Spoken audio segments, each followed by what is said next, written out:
I went over to my boyfriend Ashton's grandparents' house. They live just outside of town in the country. His parents have a little camper out there, and we go there to sleep or just hang out for a day. He was making the fire while I was playing a video game with his little sister and brother. After the fire was started, I started to make s'mores for his brother and I. He asked me if I wanted to go to the woods with him and make a teepee. I wasn't too thrilled of the idea at first, because I just wanted to stay at the camper and make s'mores. His sister Serenity asked if she could come too, so I went with them. We started walking down this long path until we made a right turn heading into the woods. It was a hot summer's day, so I was wearing shorts and a tank top and my black Converse. Serenity and I followed him down a hill to the next road we were walking on and throughout the woods. He knew exactly where he was going. He said it would be a great place to make a teepee because it was hidden from the road and no one would see us nor the teepee. Ashton began to start building it while Serenity and I were gathering big sticks and putting them in a pile. When the teepee was made, it was about 6 o'clock, and we sat there, inside it, and began watching a movie from his phone. Once the movie was over, it was starting to get dark, so we decided to head back to the camper. That's when Serenity tripped over a big root and fell down, twisting her ankle and bashing her knee on the ground. Ashton tried to get her to her feet, but she couldn't do it. She was in so much pain. The teepee wasn't too far away, so we just headed back there to give Serenity a place to rest her foot for a little while. Ashton just set another fire while Serenity and I watched another movie on his phone. It was around 8 o'clock when the movie was done, and the fire had started to dwindle. Serenity ended up falling asleep. Ashton tried to wake her, but she didn't move. He didn't want to walk, because it was too dark to see, and he didn't want to trip over something, dropping Serenity on the ground or hurting himself. We opted to sleep there for the night and walk back early in the morning. We thought the quicker we fell asleep, the quicker morning would come, so we huddled up and fell asleep. We were all asleep when suddenly we heard a loud screaming sound. It sounded like a high-pitched screech. We all woke up, jumping out of our skin. I checked my phone, which was on 4%, and it was 3 a.m. Ashton sat right up and silently looked out. I was beside him. We were staring at the little door that he'd made of the teepee. It was too dark to even see anything, until we heard movement from outside. Then it went silent again, and then the movement returned. We heard another loud screech, and the branches outside breaking. Ashton reached for his wood knife and held it close to him, looking at the flap that was flapping ever so slightly. There was no wind at all, and the flap kept moving from side to side. I was hugging Serenity at this point, terrified to see what was going to happen next. Then we heard another loud screech right outside the teepee. Whatever that was, or whoever that was, screeched 5 or 6 more times until it finally stopped. After a while that felt like an eternity, it was nearly 6 a.m. The sun was almost out. Serenity couldn't take it anymore, and she really wanted to leave because she was petrified about the last night. We packed up our things and got out of there. Serenity's ankle still really hurt so badly that Ashton carried her for the rest of the way. When we got back, Ashton's dad came running to us, including his little brother, asking where we'd been and why we didn't return and if we were okay. We told him what happened and why we ended up sleeping in the woods. He told us we needed to leave now, so we all got in the car and went home. When we got to his dad's place, he seemed a bit shaken up. When he asked his dad what was up, his dad told him when we didn't come back from the woods later that day, he waited a little bit longer, and when night came, he called the police, and they came pretty fast.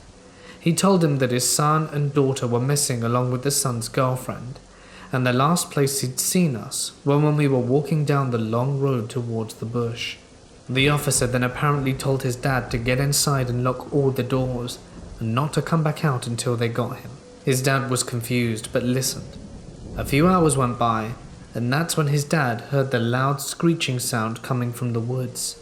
Then he heard it again and again, until it finally stopped. The officers returned at 4 a.m. and said they didn't find anything, but they did tell his dad why they told him to get into the house right away. There was someone who broke out of prison just a few miles down that road. The prisoner got out a few days ago and was still on the lookout. Turns out, he was convicted for taking people's lives.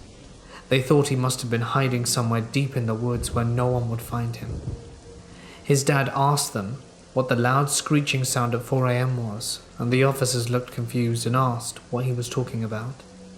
They ended up having to leave for another call. They told his dad to have a good day and that they would be back. Ashton's dad seemed very scared about the sound he heard. He didn't want us to think he was crazy, until Ashton told him he wasn't, because that night we heard the same thing, and someone was definitely outside our teepee that night. I'm just happy that nothing bad happened to us while we were out there.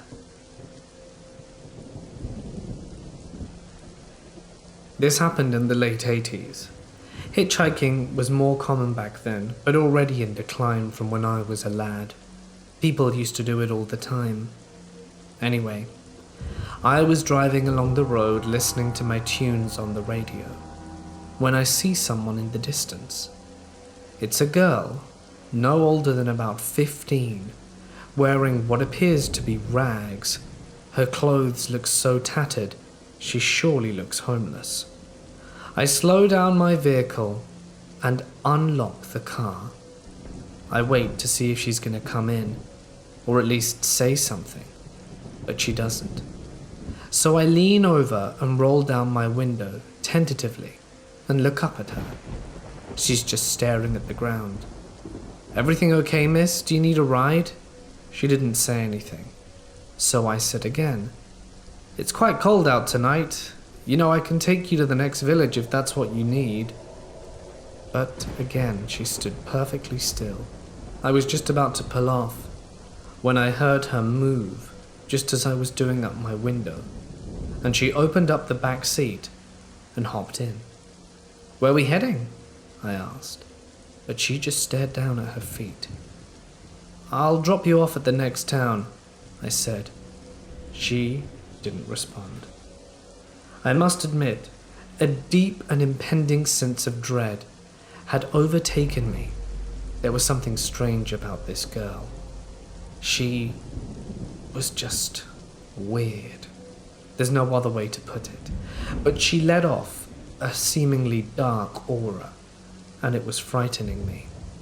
But as a 22-year-old guy, I was just trying to embrace bravery and be strong and not let it get to me. So I started driving. The next town over was barely a 15-minute drive, and I was heading that way, so it was in no way inconvenient for me. Just when I'm getting to Main Street do I turn around to ask if this is okay to be dropped off. She's not there. I stop the car. I look all around the back seat to see if she hasn't wedged herself behind my seat or something, but she was simply gone. I didn't know how to process this information. She was there one moment and the next she had simply vanished. So I just carried on driving and made it home in record time. Moral of the story, don't pick up hitchhikers. This all happened a few months ago. My friend had heard that the northern lights might be visible in our area, and asked if I wanted to go for a drive out into the country to see if we could catch a glimpse. So we headed out after dark and drove for a while, putting the city behind us and winding out into the countryside, all while scanning the skies and just searching for a good vantage point where the stars and the lights might be visible. But several hours passed, and with nothing to show for our efforts, we started to give up on seeing the lights altogether. As we discussed what to do next at that point, my friend noticed that we were closer to her hometown and reminded me that she had been wanting to visit the local cemetery to find the graves of some of her distant relatives. She had been researching her genealogy. It was a clear and warm night, and we were both pretty disappointed that we hadn't seen the lights, but both wanted to make the trip worthwhile. So we agreed to swing by the cemetery. We pulled into the dirt road adjacent to it and walked around until we found the right graves. She took some photos and we decided to just wander around for a little bit. My friend was leading the way, using the flashlight on her phone to light the path and to ensure that we didn't accidentally step on any of the graves. I had been feeling increasingly anxious since we arrived, which struck me as a bit odd.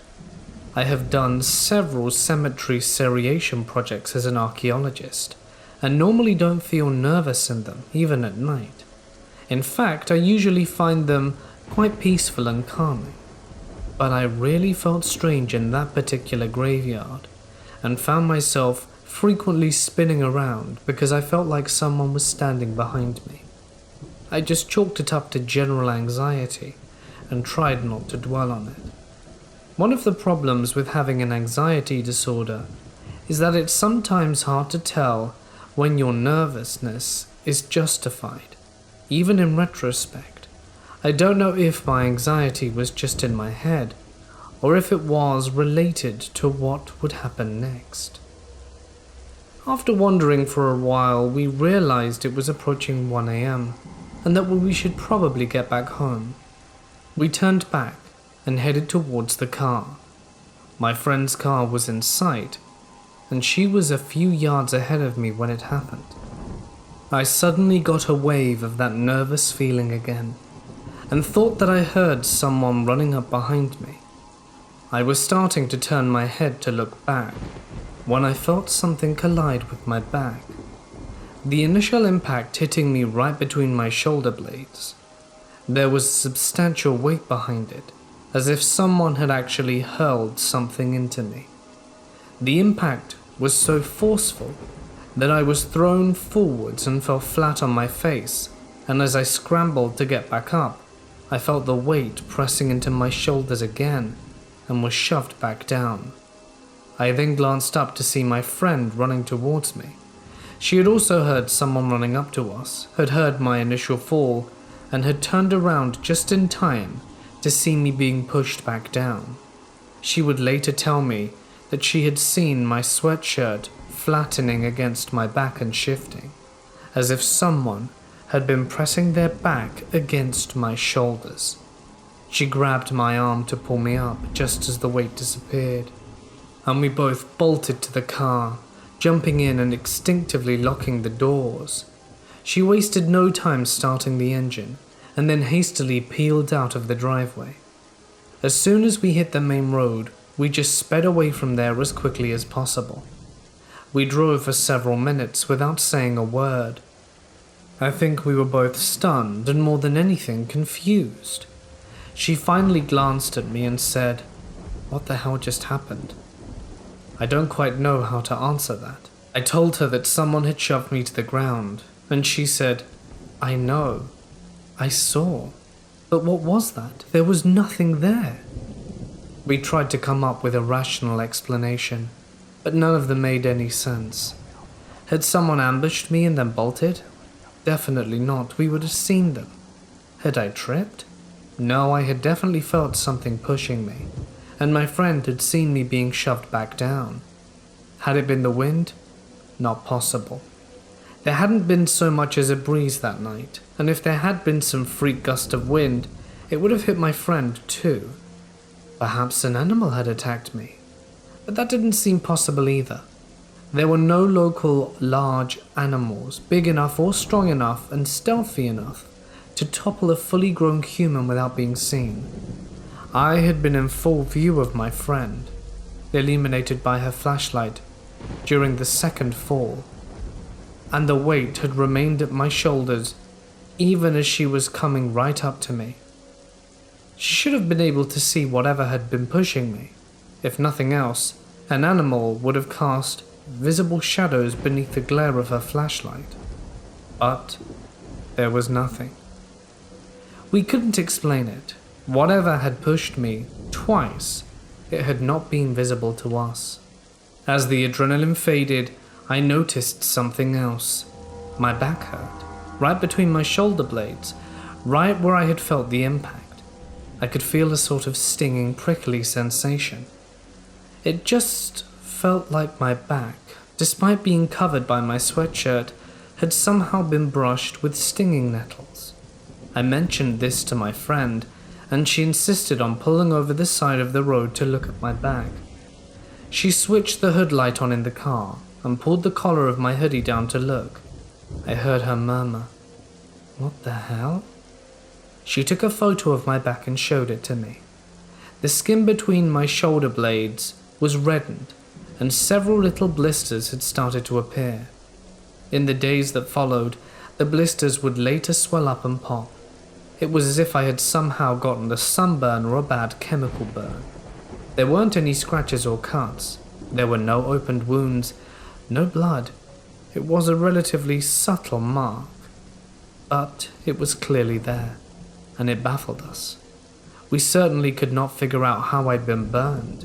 I hadn't rubbed against anything. I couldn't have touched anything with my back. I was wearing a hoodie all night, and there were no tears or marks on the fabric. And the burn hurt. It continued to sting for several days. I couldn't sleep that night. My back hurt, and every time I started to drift off, I'd suddenly begin to fear that someone was standing over my shoulder, and I would startle awake. I couldn't really understand what had happened at the cemetery, but it truly rattled me. I don't know where exactly I stand on the issue of paranormal phenomena. To be honest, as an anthropologist, I'm trained to keep an open mind, but I still have to rely on a deeply academic and often empirical perspective. Still, I know that something truly bizarre and frightening happened that night, and my inability to explain it, to account for every strange little detail, has been deeply disturbing. It's also been especially difficult to grapple with because I already have PTSD from a previous assault, and there is something profoundly unsettling about the fact that in this instance, there is nothing I could have done to defend myself, and with no clear explanation for it. There is no way for me to prevent something like this from happening again, and I can't cope with a fear that I cannot begin to understand. It's also begun to affect my dreams. I've had several odd nightmares since the incident in the cemetery, dreams that are oddly similar to the nightmares that I've had for many years while growing up. I don't know where they came from, but for as long as I can remember, I've had dreams in which a creature is attempting to lure me one way or another, and in the dreams I usually understand this creature to be a demon. Put simply, sometimes evil, something dangerous, like the entity in the graveyard, is difficult to understand. These dreams have become suddenly relevant again, as I seem to have them nearly every time I fall asleep these days. Sometimes the menacing creature in my dreams takes the form of an old hag. In a dream I had when I was 13, I was wandering through a forest. I came across a little cottage with this old woman wandering by the porch. She beckoned me inside and I accosted. We spent some time casually talking and baking, but I felt uneasy around her and got the sense that she wanted something from me. We stayed only in the kitchen through the dream, but I recall glancing at the doorway to other rooms and seeing nothing but shadowy edges. I thought that perhaps I should try and leave, but can't remember how to find my way out. At one point, as we sat on the kitchen table, I glanced out the window and noticed a group of people standing in the yard, calling out to the old woman. I asked who they were and she told me, "They want me to take them in, but I don't want them, I want you." In other dreams, it had been a more sinister appearance, but I always recognized it as the same creature. I sometimes have dreams where it's sitting in the dark next to the bedside table, whispering to me. It has a shadowy appearance with long lanky limbs and empty eye sockets, teeth made of razor wire, and blood or wine gleaming on its lips. In those dreams I can hear it whispering, but can't understand what it's saying. Sometimes I have the dreams of it sitting in the chair in the corner of my room, eating rotten apple. I have long suspected this creature is some manifestation of my deepest and most troubling fears. I know these are just dreams, but I mention it because those dreams had subsided in my early 20s. But the incident at the cemetery rattled me so much they've returned. It seems to have shaken my understanding of the world around me, opening the floodgates to my own inner demons. In these new dreams, that creature is standing upright behind me in the cemetery. Time seems to be slowing down, and I can sense my friend frozen ahead of me as the creature is whispering at my back. I don't really know why my mind is conflating that dream creature with my encounter in the cemetery, but the fear has increasingly kept me up at night. I have no idea what happened. My friend believes it was a ghost, but I just don't know. I really don't know what to think. These events occurred 2 summers ago in the Grand Teton area. My boyfriend at the time, now husband, Harry, was an avid outdoorsman and also served in the military. I was an ecology major and wanted to spend more time outdoors, so he decided to take me on my first backpacking trip, just the 2 of us. For those of you who aren't familiar, the Grand Tetons are well known for their wildlife, specifically grizzly bears. My only experience with bears up until that point was watching a little black bear cross the road from the safety of my car, and seeing grizzly country signs around every corner wasn't doing much to calm my nerves. My boyfriend looked like Indiana Jones, machete hanging from his belt, large knives attached to each side of his pack, bear spray strapped to his waist. You get the picture. The beginning of our 25-mile journey was all uphill. When in bear country, you're supposed to make noise is to not startle the wildlife by accidentally sneaking up on them. As you can imagine, going up a steep hill while carrying a 40-pound backpack makes it difficult to make conversation. We were an hour in, and almost at the top of the ascent. I noticed that the woods had gone completely silent save for the rushing stream that was to the left of our trail. Silent woods are never a good sign, as this usually indicates a predator nearby. At this point, I was in front of my boyfriend, and we were about to crest the hill. For the past 20 minutes we hadn't said a word to each other, having been too tired to speak. We noticed the silence at the time, and gave each other glances of knowing. I came over the top of the hill, and immediately froze. Sitting not 10 feet in front of me in the middle of the trail was a grizzly bear. My husband wasn't aware yet, as he was behind me, so I did the first thing I could think of. While still in my frozen stance, I managed to take my arm and started flinging it wildly behind me, trying to get his attention. I was too terrified to speak. The bear went from sitting on all fours, not looking away from us once. My husband quickly swung me around so that I was behind him and started yelling. Being in the military, he knows how to yell. The grizzly wasn't quite fazed as it started to walk slowly towards us. At this point, I was on the verge of passing out from terror. The bear was about 5 feet in front of us when we heard a loud crack coming from the woods to our right. The bear heard it too, as he bolted towards the stream. A second crack boomed again, this time much closer than before. My husband said, "It's probably just some falling branches." We both knew this wasn't the case. At this point, we were walking quickly up the trail in an attempt to create some distance from the grizzly and those strange noises. I felt the hairs on the back of my neck stand straight up, and at the same moment, my husband stopped moving in front of me. He turned around to look at me, and I turned to look behind me. To this day, we're not sure what we saw. Back where we were standing was a large, dark mass, black, brownish, It looked to be 3 times bigger than the already large grizzly that we had seen just moments before. Its back was facing us, and then it stood on its back legs. It looked similar to a bear, but something about the shape was just off. At this point it was probably stupid to run, but that is exactly what we did. We were aware of heavy footsteps behind us, but neither of us looked back. The footsteps eventually faded. At this point I was a mess. My husband was doing his best to console me.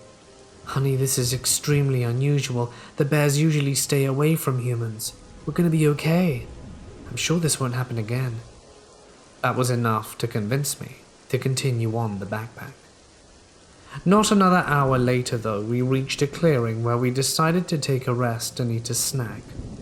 About a minute after we'd sat down, I noticed bushes moving in line towards the clearing towards us. Out of the bushes comes this adolescent grizzly, who looks just as spooked as I'm sure we did. But he came straight for us. My husband, being this crazy nut, decided to charge back at the bear while screaming, "Bear spray at the ready." That did the trick and the bear ran off. All I could think of was just my luck. But that wasn't even close to what happened on the second night. Before we began our backpack, we had to let the ranger station know which trails and routes we planned to take. With this information, they usually send a ranger on horseback at some point during the backpack to check on you to make sure everything is okay. There were not many approved trails left for us to choose from, and it was just our luck that they were the most difficult. Apparently, over the 3 days we were on these trails, we had been the sole hikers, and we didn't see another person once we were en route. Anyhow, I guess we missed the ranger who came to check on us. We'd been following hoofprints the entire second day, and we hadn't seen any the day before. I had some foot problems, so we spent valuable daylight trying to adjust my bootlace and socks to compensate for the pain. When we started on the trail again, we had maybe an hour or 2 of daylight left, and in the woods it gets dark fast. I was exhausted. It was now dark out, and my husband was the only one with a working headlamp, as mine for some reason wouldn't even turn on. We needed to find somewhere to set camp up, and we needed to eat. It was freezing, and the wind was blowing, creating a howling sound as it rushed through the trees, which made it difficult to hear my husband or discern any other sounds coming from the woods. After another hour of hiking through the dark, we found a clearing. Well, it was more like a bowl.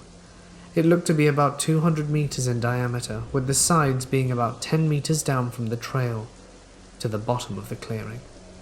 This place was strange. We both felt it, though he didn't tell me how freaked out he was until we'd left.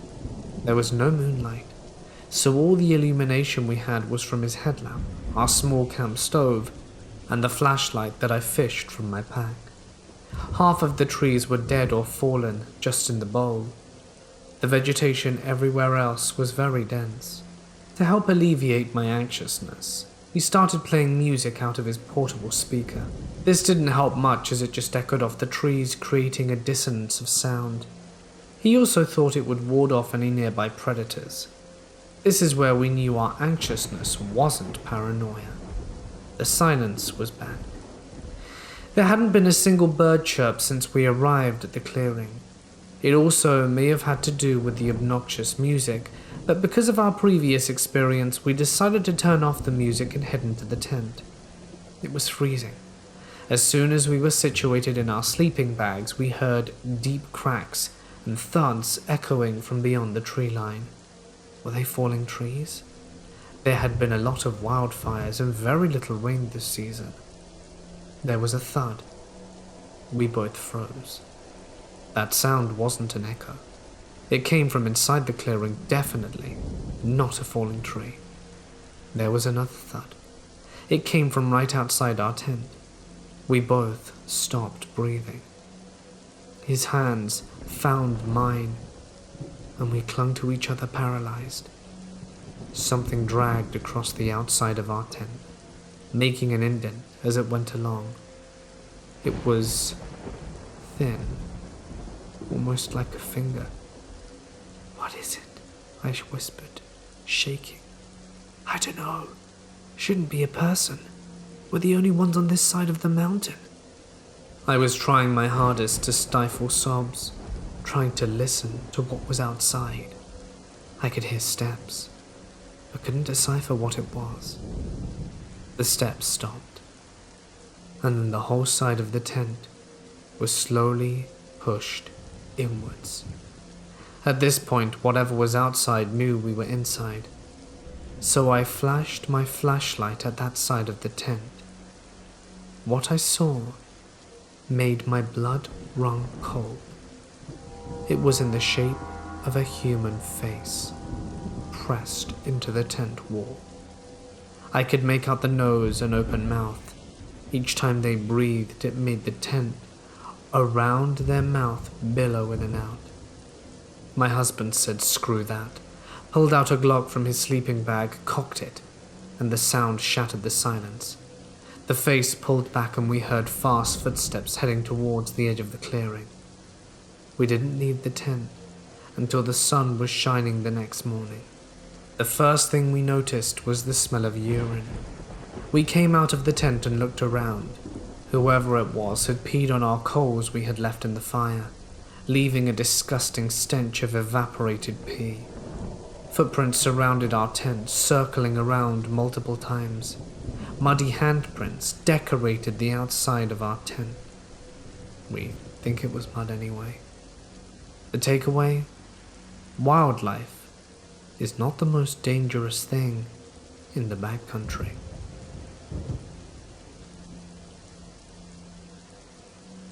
My family has owned property on the edge of the southeastern part of the Tamarack Wildlife Refuge, dating back to at least when my great-great-grandparents were around.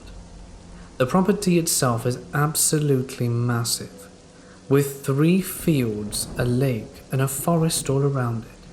In my opinion, it's a very unnerving place if you aren't able to force yourself to keep calm. Almost everyone who has lived out there swears they've seen something or another happen to them at some point.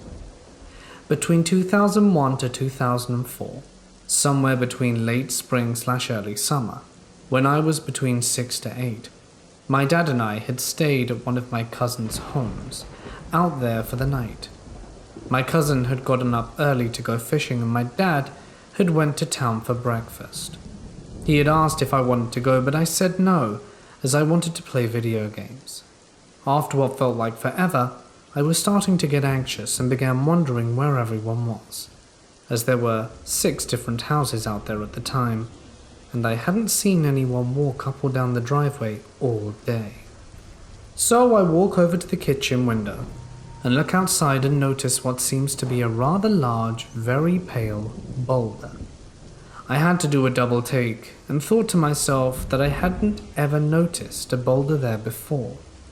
The more I looked at it, the more unnatural it seemed.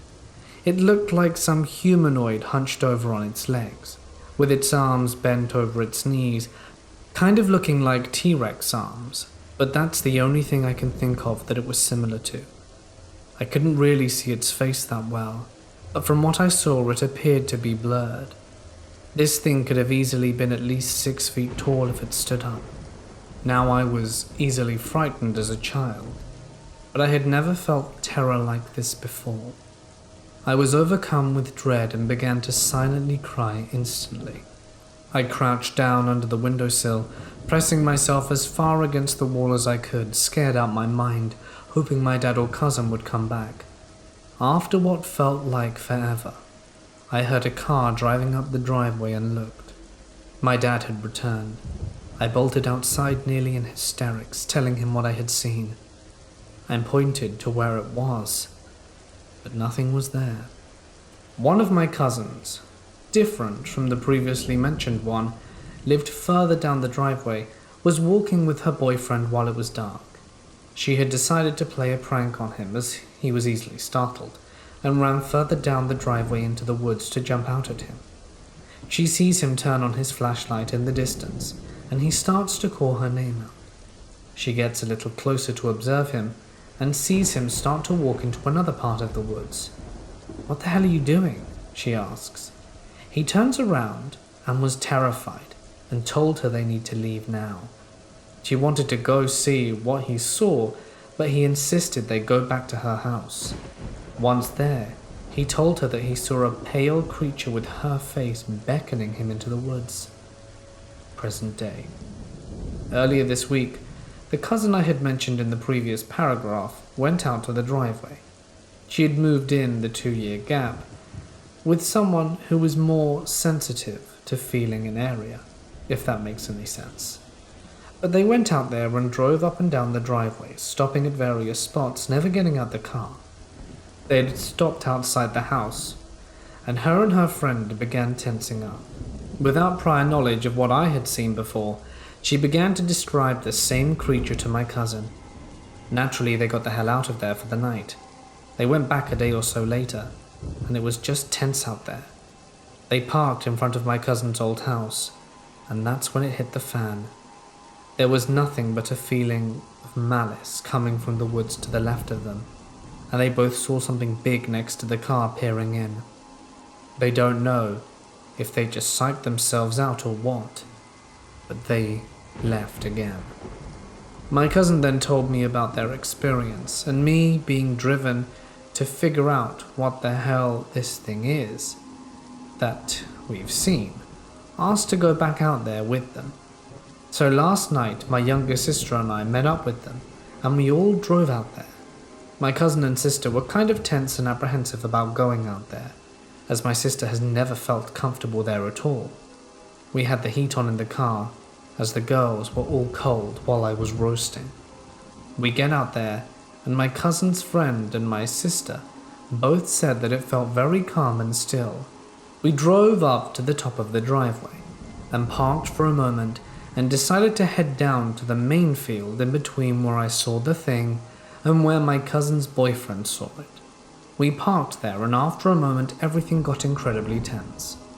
The friend and my sister were both staring towards the house where my experience was, while my cousin and I were both staring straight ahead at the driveway, as we both thought we saw something slightly move.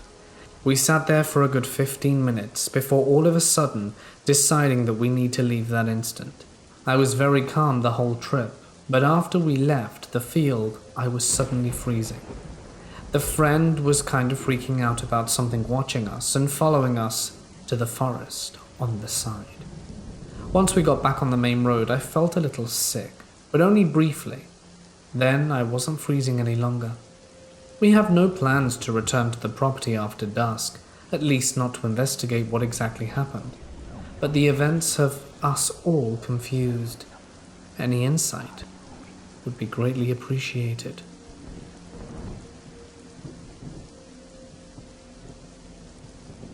I grew up around the world. My parents were divorced, and they had joint custody, so I lived every other year with the other parent. But their jobs required them to move every 1 to 3 years to a whole new country, so I'd usually only stay in one place for a year or two. I moved to India in 1995 as a freshman.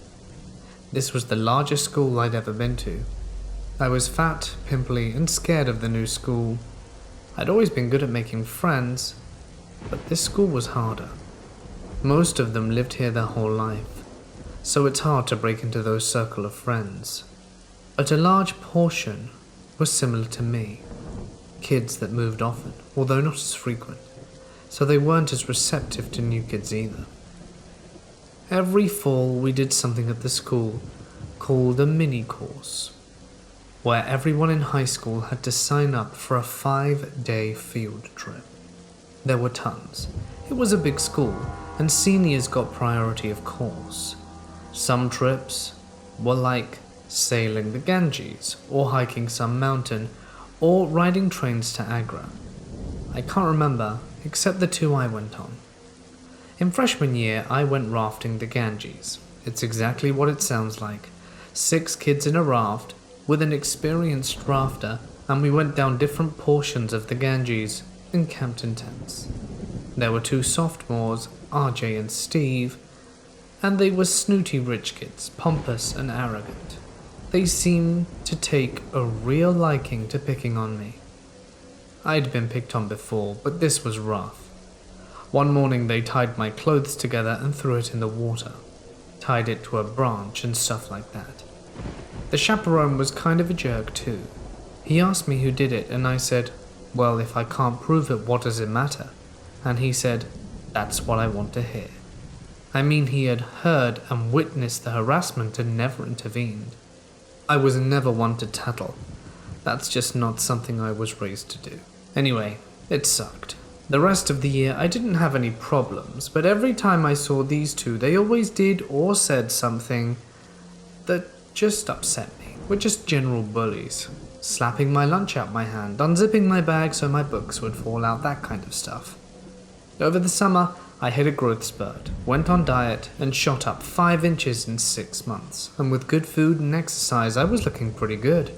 I even made the basketball team as a sophomore. The coach was the chaperone from the previous mini-course, funnily enough, and I had some more friends. RJ and Steve were always into weed, but now I think they were into some other stuff. They looked different next year, acted differently, meaner, generally irritable. They still tried to pick on me, but when I used to walk away, I could feel like they thought they had won, and now I could tell that walking away annoyed them and made them angrier.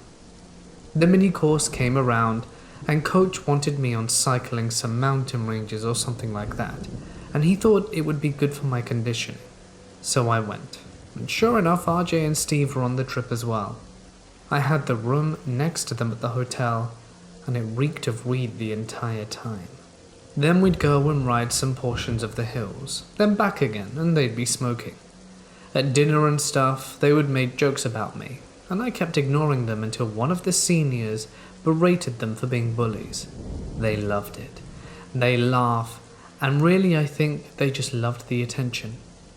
Going up to my room, I saw them in the hallway, and they threatened me that if I told the chaperone that they were smoking weed, they'd stab me. And I said, haven't told him yet. Why would I do it now? Next morning, I was going to hang back and pick up stragglers since I was riding pretty well. Usually, it was some freshman or less athletic kid in the back. This time it was RJ and Steve. I slowed down for them and told them we only had 10 minutes to get to the stop. Steve, in response, threw a stick at my wheel, then they both sped off laughing. It didn't do anything, but they were laughing as they went around the corner and out of sight. Then I heard, and stop. As I came around, I saw them both falling off the mountain and into the trees. I slowed down, looked over the edge, and I could see a branch poking through RJ's arm. He was looking up at me, then down, then up, very confused, and I couldn't see Steve. For a reason not known to me today, I didn't do anything. I kept riding. I don't know why. I was raised to always do the right thing and help people, but at that moment I felt like they deserved it. I know they didn't, but I thought they did for some reason. It was a real battle in my head. I got to the top of the mountain and the chaperone asked if everyone was okay. I said I think so, but I didn't see Steve or RJ. I'm still unsure why I lied. It was a strange sensation.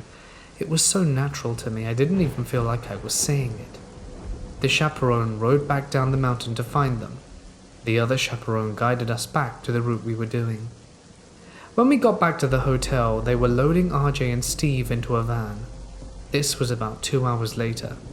It wasn't an ambulance. I guess the van was faster. They were bloodied and black in some spots. Steve, whose whole head was wrapped, and when he leaned forward, blood would pour onto his nose like a faucet. Then the Indian guy would push his head back, and I looked right at RJ and didn't say a word. He was on morphine or something, was completely out of it. There was so much blood on his pants and shirt. They both came back after Christmas break. RJ before Steve. RJ's arm was still in a cast and his foot was in a boot. Steve had a scar between his eyes where he fractured his skull. It was pretty bad, something you don't forget. His skull didn't look like it set right, like it had shifted, but it wasn't as noticeable as his scar. I heard them talking to girls sometimes, saying how the morphine felt so good, and that they should switch over to that. In general, they didn't seem to act all that different. Anyway, a number of years later, now in my adult life, one of these pair actually wound up getting a job at a company that our company had just acquired. When I was talking to my VP, they told me that one of the pair had actually wanted to talk to me, as when they went down, they were expecting to see me. Anyway, I obviously didn't have any intention of going over and seeing what he wanted, and I, for the most part, tried to put it to the back of my mind. Then in 2015, I had to go over to the acquired business for some work, and the thought hit me, and I thought that maybe I'd just pop in to see what it was that he wanted to ask me 3 years ago. But when I spoke to the project manager, they told me that he had a plan not to get fired, and that he'd made a real mess over at the company. I mean, his firing was inevitable, and once he did, he went off the rails, got back into drugs, and ended his own life. I tracked him down on LinkedIn and Facebook, and it was true, he had passed. I do wonder though, what his plan to not get fired was. Was it perhaps trying to apologize to me? Who knows?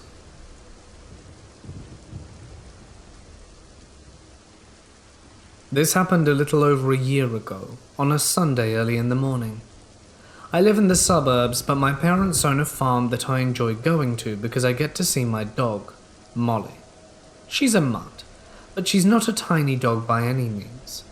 At that time I felt very safe around her and would often take her for walks in a forest that was nearby. The day started off like any other. Me and my dad got in the car, drove around for a while and arrived at the farm. I immediately got out of the car and hugged Molly. My parents always got angry when I hugged her, since I'd smell like her for the rest of the day. I put my leash on her and asked my dad if I could take her for a walk. He always thought that we would go down a road and back, but I always kind of found it more interesting to take her to the forest. I always felt a certain kind of peace and relaxation there that was unmatched by anything else. So we took a turn and headed to the forest. Usually when there, I would take her leash off so she could explore on her own. Most of the time I'd carve my name into the trees or look for anything interesting. I was playing baseball with some rocks and a wooden leg, presumably from an old table. That's when I heard it. Molly was barking at something. This wasn't the usual bark when we're in the forest. I thought it was a fox or some other animal, so I quickly grabbed the wooden leg like a weapon. I knew that if it was a fox, it wouldn't attack, but I had a sense of security while I was holding it. I called out, "Molly?" She continued barking. This was very strange, since she always comes when I call her. I followed the sound of her barks and stumbled across a scene I will never forget. There was a man, probably in his late 50s, half naked, carrying a large machete in one hand and holding moonshine in the other. This was the first time that I stumbled across someone in the woods, let alone half naked carrying a big-ass machete. He was ignoring Molly completely and hacking away at the ground for some reason. I didn't really know how to handle the situation. Even now, I have no idea how I would handle it. "Sir, are you okay?" I asked in confusion. I don't think I understood the seriousness of the situation at the time. He turned around, revealing his face. He had some of the clearest blue eyes I have ever seen to this day. I could see them so well because they were so wide. "Come here, boy.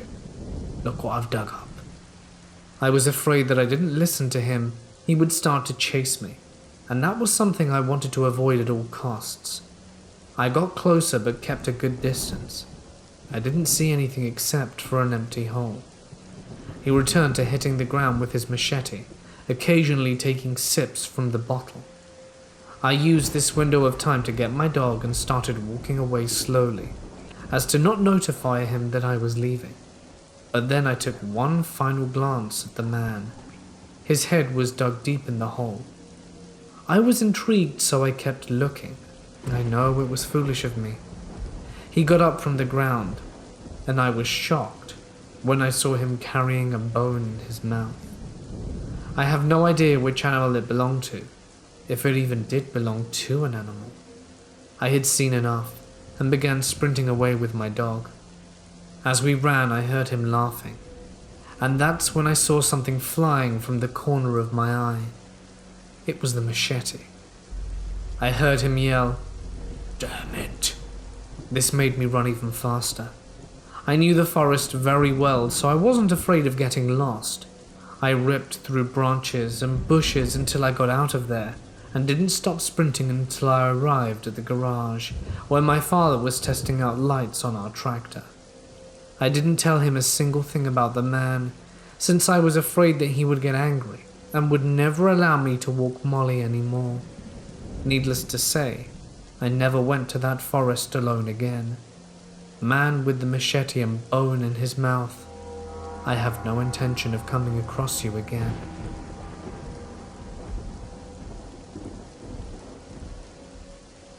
My parents owned 2 bars in my small town. Above this particular establishment there are 2 apartment buildings, with only one being rented out at this time. His name was Damon, and in all aspects of the way he was a perfect tenant. He always paid his rent on time. He kept to himself. He never caused any trouble, and was overall a laid-back kind of guy. He was a beloved member of our inner circle, but his girlfriend was not. Amber was wild, with a short temper. Even with a crowded bar below, her screams could be heard throughout the building. She broke multiple locks on the door from bursting in. The cops were called once a week, and everyone was feeling worse and worse for Damon. But he loved her. He never left her. Maybe that's why everyone loved Damon so much. He was truly about seeing the good in people. The more these events would occur, the less we would see of Damon. He stopped coming down for drinks after work. He never played darts with his friends anymore, and his rent kept coming in late. Religiously. This wasn't Damon. My father kept trying to get to the bottom of the situation with no avail. Something didn't feel right, and that's because it wasn't. It was a busy morning for lunch when the incident came to light. My father was behind the bar when Amber comes running in screaming and crying. She doesn't know how, or why, or what's going on, because she found Damon shot in the head. He had allegedly ended his own life the night before, after the bar closed down. My father proceeded to call 911 and rung up to the apartment to see if it was truly what happened. It did. My father says to this day he thinks about it still and gets physically sick because it was so sorrowful. Damon truly deserved all the love in the world, and if anyone who's hearing this right now, please have a moment of silence for him and anyone who you know is struggling. Maybe we wanted to believe it, or it was true, but since then every single waitress has had an experience. Even ones who never knew him are feeling some sort of presence. Maybe it's some kind of lingering energy. Maybe late at night, our eyes play tricks on us. Or maybe it's Damon watching out. The experiences are never aggressive. If anything, they are thoughtful and comical. Almost once a week, the Bush light tap handle will pour itself the same beer he drank. The doors will already be locked when we go to close up one night, and sometimes the lights will just shut off by themselves. but only at closing time and never during the day. I understand that these things can be explained away. It's an old building, but multiple bartenders have seen a figure of a man before, including me. And this is one of the things I can't explain, and it happened a month ago. It was 2 a.m. I was closing everything in the dining room down, turned off the TVs and swept the floor. Attached to the dining room is a deck leading outside with 2 large glass double doors separating the area. When I turned around to sweep the carpet in front of the doors, I saw the dark figure of what looked to be a person. I was startled, not because I thought it was paranormal, but because it looked like someone was on the deck watching me, and I'm supposed to be all alone. I quickly opened the door, furious because this person really freaked me out. And FYI, we're closed, dude. You don't have to go home, but you can't hang out on my deck. But no one was hanging out on the deck. In fact, there wasn't a single car in the parking lot. I was utterly and completely alone. I agree with sound logic at this point. I freaked myself out, that's all, until I walked back into the dining room. I closed the door behind me, and when I go turn around to lock, I look into the reflection of the glass, and I see the figure. I turned, shocked, tears already in my eyes because I don't know this person. Who's in here with me? And the answer was no one. The figure wasn't there. And when I looked back into the reflection of the window, it was gone as well. I called my dad immediately. I never finished sweeping or any of my other nightly chores and got the hell out of there. The next morning, my father went to open business up and found the basement door broken into and half the cooler ransacked. When looking back at the security footage, 2 men are seen breaking into the door using a crowbar and loading up a truck, and we got the license plate, thankfully. When we checked the timestamp, it said 3:06 a.m. That's when I started to panic. If I wouldn't have gotten so scared of what I saw, I would have still been there. It takes a good hour to clean and close down from a shift. No doubt in my mind, I would have been there. Something inside tells me it's luck, but a larger part of me wants to believe that was Damon, and that he's still here in some way looking out for the girls like he always had.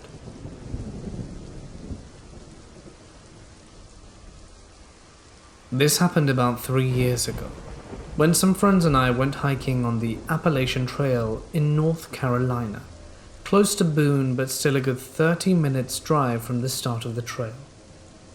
We get in a few hours before we start to make camp, so we could beat the time and enjoy the mountain scenery at dusk before it gets dark.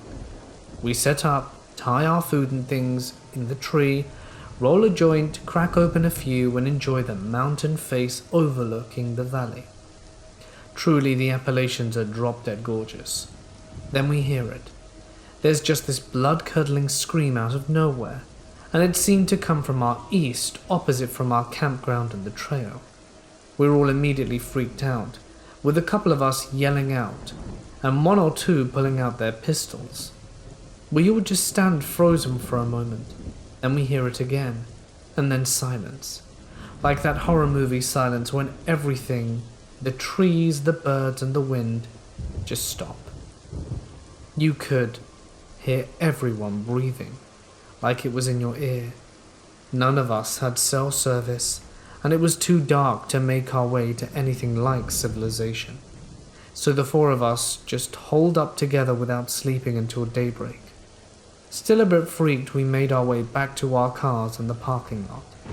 Now the trails kind of buckle and intersect at time in this area.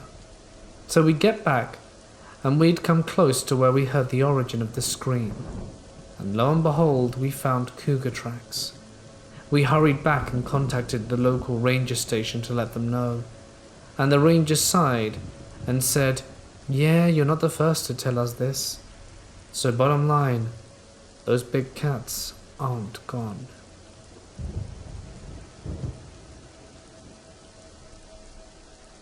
When I was 10, I used to have a best friend and neighbor who lived up in a very old house. The house was very old, with original wooden floors, doors, and cobblestone foundations. My friend's family have had the house for 3 generations. My friend has 3 other siblings, but he was a surprise child, so by the time I met him, he was the only one living at the house. This was great, as he always had the newest toys and gaming consoles. I came over quite often, and every time I went I always felt that something was off. My friend and I would game quite often on the first floor playing Sims 2 or Halo 2. The house was much more spacious than 3 people could ever need. For this reason, in the summer, they would close off the upstairs to keep the cold air on the first floor. The issue with very old houses is that they use a very unique door for knobs. The people don't know the doorknob is fitted inside a square hole in the door fitted with a skeleton key lock.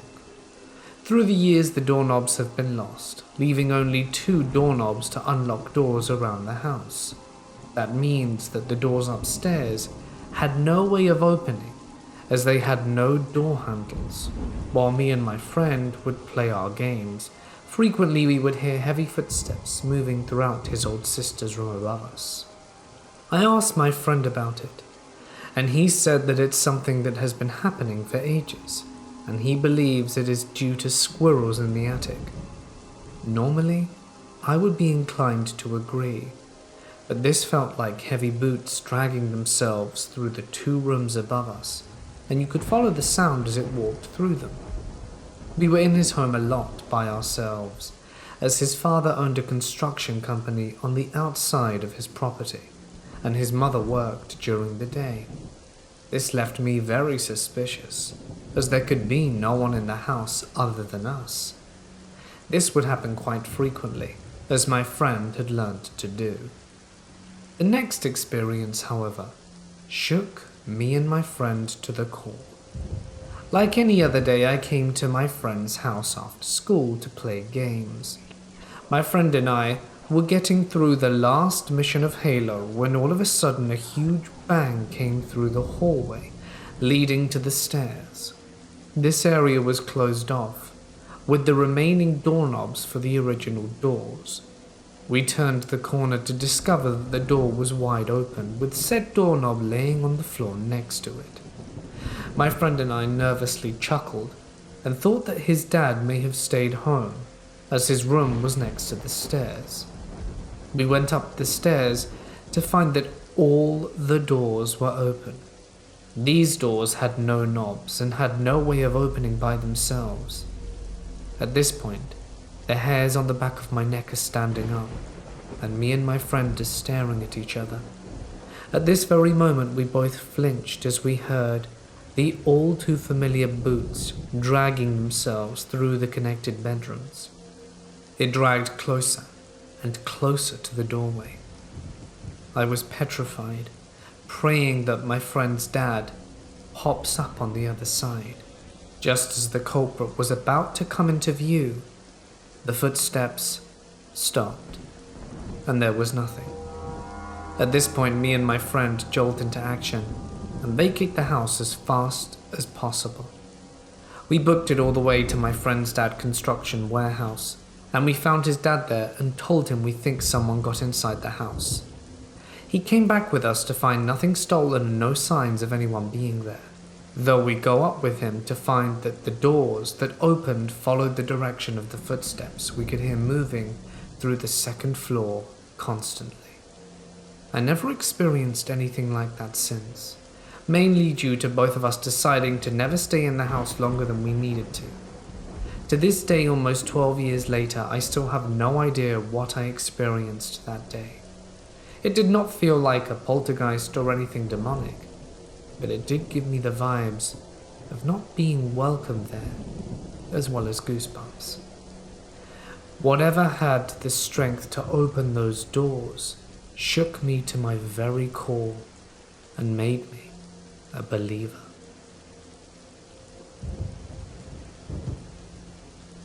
My friend enjoys riding the subway while listening to, or rather eavesdropping, on other people's conversations. She says it's better than listening to music, and she gets to hear most crazy gossips and stories. One of these days she was riding the subway to work and overheard two girls having a chat. One started saying how she would much rather ride the subway in Sao Paulo, which I should mention is where me and my friend are from, than in other cities such as New York or London. According to this girl, since in those cities the subway is constantly open, late nights and early mornings are not really safe, and the weirdest thing happened to her in the London tube one night. She was alone in the train going back to her Airbnb after a party when 3 people got inside the same carriage as her. It was 2 guys and a girl, and they were making out hard. The girl was being a total boss between the guys because she was getting all the kissing and rubbing. They all looked a little crazy, walking funny, and you could clearly see that they were on something. After a while, the girl notices the making out lady was staring at her. So she couldn't tell if she was jealous or inviting her to join in. So she tried to avoid eye contact. Some stations pass and a homeless guy enters the same cart. He looked at the girl and the other people decided to sit by her. By then, the girl could feel something was wrong. There was something in the air, she couldn't quite say what. As the next station comes, as soon as the door opens, the homeless guy grabs the girl by the arm and drags her out. It was so fast, they were both already a bit far from the cart when she starts screaming for help. The homeless guy looks at her in surprise and says something along the lines of, "Why are you screaming? Couldn't you see what was going on? Can't you see I saved your life?" That girl, between the 2 men, she wasn't blinking. They were carrying a corpse. Unfortunately, this is where the story ends, because the girl who was telling it to my friend got out on her station. But oh boy, girl from the crazy tube ride, if you're listening, I'd love to know what happened and know if the guys got arrested. This story happened when I was working the 150-mile line between Nashville and Chattanooga, Tennessee. I was working a local job on the run called the Cowan Pusher, with the mountain grade starting at Cowan and basically going all the way to Chattanooga. It can be a difficult stretch of railroad. I had the 3rd shift on the Cowan Pusher. It was all I can hold, even if I didn't enjoy working nights. We basically just sat in the shop and waited to be called to help heavy tonnage trains get to Sherwood, Tennessee. Now all I can say about Sherwood is picture the hills have eyes with banjos added in. On the night in question it was about 11:50 p.m. when a heavy freight train stopped over at Sherwood and requested our help to get over the other side of the mountain. We climbed on the engines and got on our way. By the time we hit Cowan, we started curving up the foot of the mountain. We had no visibility of any kind, and the only thing that was illuminated was by locomotive light. We had a 30-minute ride ahead of us, along with a 2-mile-long dark tunnel in our paths. As the clock struck midnight, we were in the middle of nowhere, surrounded by woods filled with wolves, rattlesnakes, and a few mountain folk. Most of the mountain folk are nice, but don't let the sun set on your ass in those woods. About 10 minutes later, the north portal of the tunnel was in sight. A bridge hung in the entrance. A bridge hung over the entrance. A branch line that was taking up long ago crossed it, going to another part of the mountains. The bridge is still accessible by ATV. As I looked up, I saw a campfire and people. They all looked to be dressed darkly, maybe even in masks. All I could see was white in the faces. As we started under the bridge, we heard a thud over our heads on the locomotive roof. We proceeded through the dark tunnel and slowed just out of the south portal as the conductor looked out the back door with his flashlight. He saw nothing, so we shrugged our shoulders and proceeded on the last 10 minutes to our waiting train. It was 12:20 a.m., and we coupled on the rear of the train to push it from Sherwood. As the engineer on the head end entered the south portal of the tunnel, he radioed back for me, talking about figures standing over the tunnel entrance. However, no one was there as it came into my sight. As we exited the north portal, I looked to the best of my ability to see on my side of the tracks for whatever we had hit with our roof. I saw what looked like a black cloak fluttering in the wind as we passed, but couldn't really tell. As we entered Cowan, we uncoupled on the fly, and the train continued to Nashville. We cruised on into our parking track and tied our engines down. As we got off, we had the feeling of being watched, but thought nothing of it as we parked our asses in the office chairs.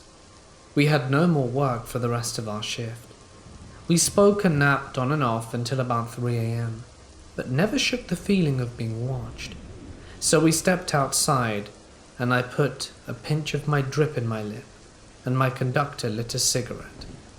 As we both chatted with each other, we noticed movement in the brush across the tracks. Now I must remind you all that both my conductor and myself are big country boys who certainly don't scare very easily. We went over to investigate, and we found 3 hooded men in the bushes. With a huge spot of my tobacco, I asked them, "What are you doing here? You understand you're trespassing on railroad property." The lead guy then spoke in a demonic gravelly voice. "We just want what's ours." As he said this, he motioned to the top of the locomotive. We looked to see a young man on the roof at the air horn. The young man was in nothing but underwear, and as we looked at him, he bolted off the roof and climbed off and ran down the tracks. The figures then turned to chase him. The lead guy turned his head back towards us with glowing eyes that we could now see. He hustled. Then he gave chase with his friends. We called the police, and after hours of investigation, they found the man's underwear, no traces of him or the cloaked individuals. We even took them up the mountain. Cops love free train rides. There was nothing. Now on occasion we'll find dead animals by the shop door or locomotive, mutilated. I've even found 1 or 2 at my door at home. We still occasionally see that same fire on the bridge and get the feeling of being watched, but it's all gone by the time we return. There's definitely a cult somewhere on the mountains. Let me preface this by saying that I have lived in my house for 2 years now, and haven't had a single paranormal experience. No strange noises, no catching things out of the corner of my eye, absolutely nothing. My house is 124 years old, and I haven't felt so much as a single hair stand up when I walk around. This morning I was in my bathroom brushing my teeth, with the bathroom door wide open, when I noticed something out of the corner of my eye. I turned my head and saw there was a woman who appeared from the waist up only. She had turn-of-the-century clothing on, and she was wearing a bonnet with curly hair coming out of it. She wasn't exactly solid. She looked like she was shimmering, like how you see heat come off hot asphalt on a summer's day. I froze instantly. My mouth went completely dry, and I watched her float past my bathroom door into the guest bedroom. I don't know how long I held my position just staring into the hallway. I listened for some type of noise, but I didn't hear a thing.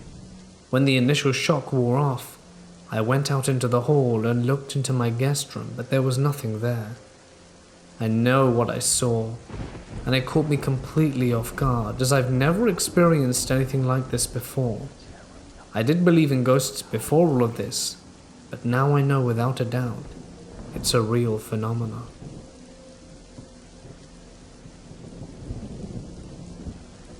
I went exploring with a bunch of friends at the Trans-Allegheny Lunatic Asylum. Portions of this place are underground. The buildings were left with hospital equipment, beds, books, patient files, literally everything. It's eerie as if a zombie apocalypse occurred and everyone left. It operated from 1864 to 1994. The facility was self-sustaining, i.e. the patients farmed the land and had all resources on campus. The years this was open, a lot of horror stories came out this place. This wasn't the modern-day psychiatric ward, more like a prison where families paid a lot of money to hide their mentally ill, or the state put undesirables. Now, there's an underground network, but was heavily blocked off with chains. However, the main buildings were easily accessible, but the access ways to the underground were blocked off inside as well. Every time we got near one of the underground tunnel systems, we could hear faint music playing. It sounded like a music box. We found a bent wired gate and attempted to file in. The music got louder, and we were all pretty freaked out. We were all promptly arrested before going into the tunnels. There's a lot of speculation about the tunnel still to this day. The new owner said he was afraid of asbestos and was fearing for our safety. He was very grim and agreed to drop charges if we never went back. We obliged happily. Still, I sometimes think of my interactions there, all of the remnants left behind, and get severely creeped out.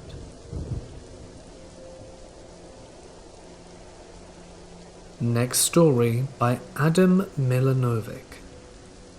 I used to do a lot of exploring in my younger days, mainly when my friends and I would skip school and decide our time was better spent finding new places to explore than actually learning in a structured environment. I'm Australian, and one of our favourite places to explore was a place called White Bay Power Station, which was a coal-powered station that closed its doors on Christmas Day, 1983. We were exploring between 97 and 2000, so the decay had well and truly set in by this time. On a side note, films such as The Matrix Reloaded and Mission Impossible had parts filmed here. Anyway, this place was absolutely huge. It had all of the usual abandoned adornments, such as graffiti and satanic signs and messages scrawled over the walls. There was also a time we went and found a freshly dead pigeon, which had a noose around its neck. It was multi-leveled. The exact number of levels were too hard to determine because it would all depend on which flight of stairs you took, which part of the power station you entered from, and which actual part of the power station you were in.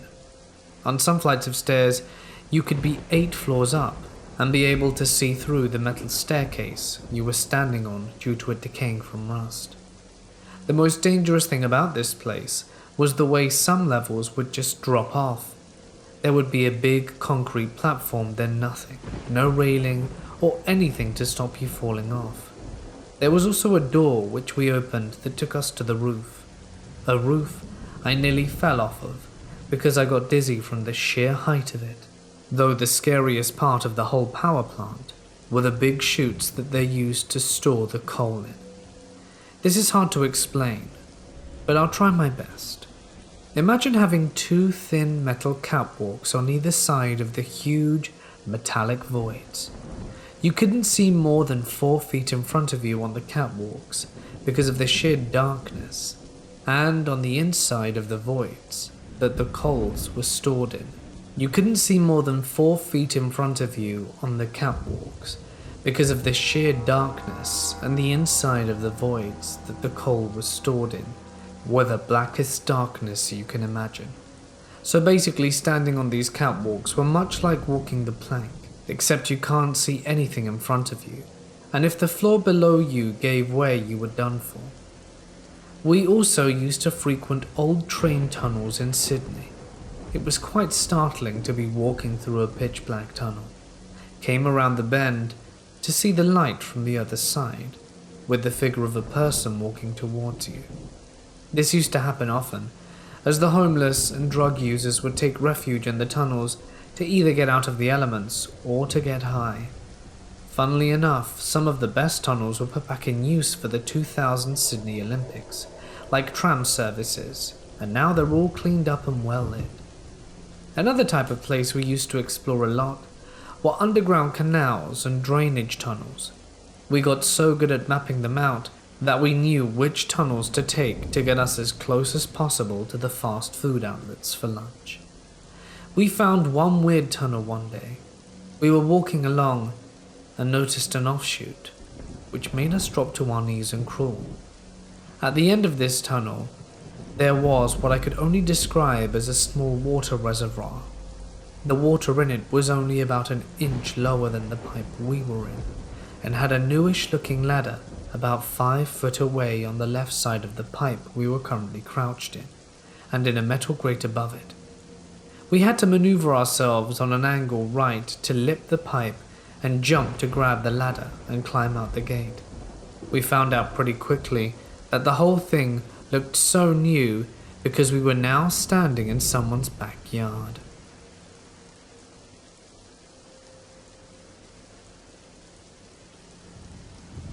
This happened to me over 10 years ago, when I was younger and dumber.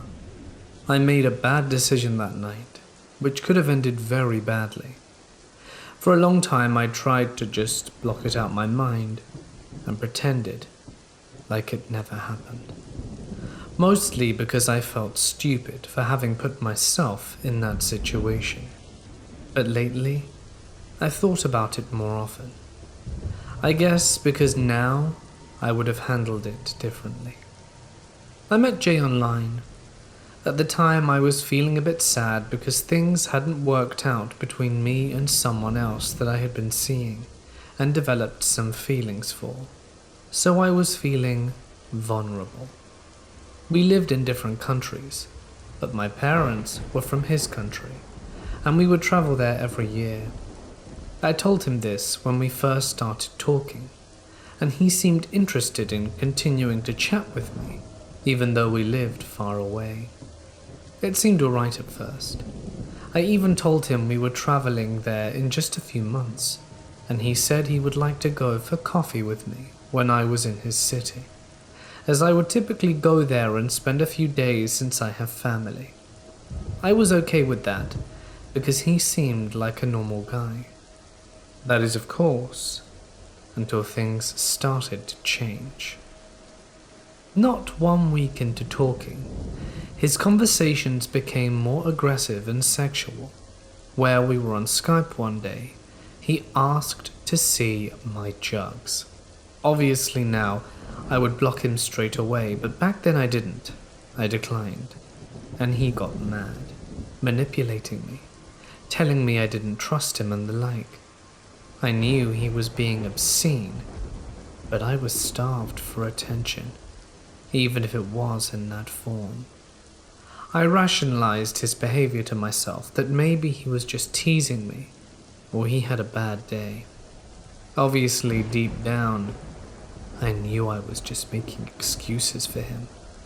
I acted dumb, but I wasn't stupid, even though I did make stupid decisions during this entire situation.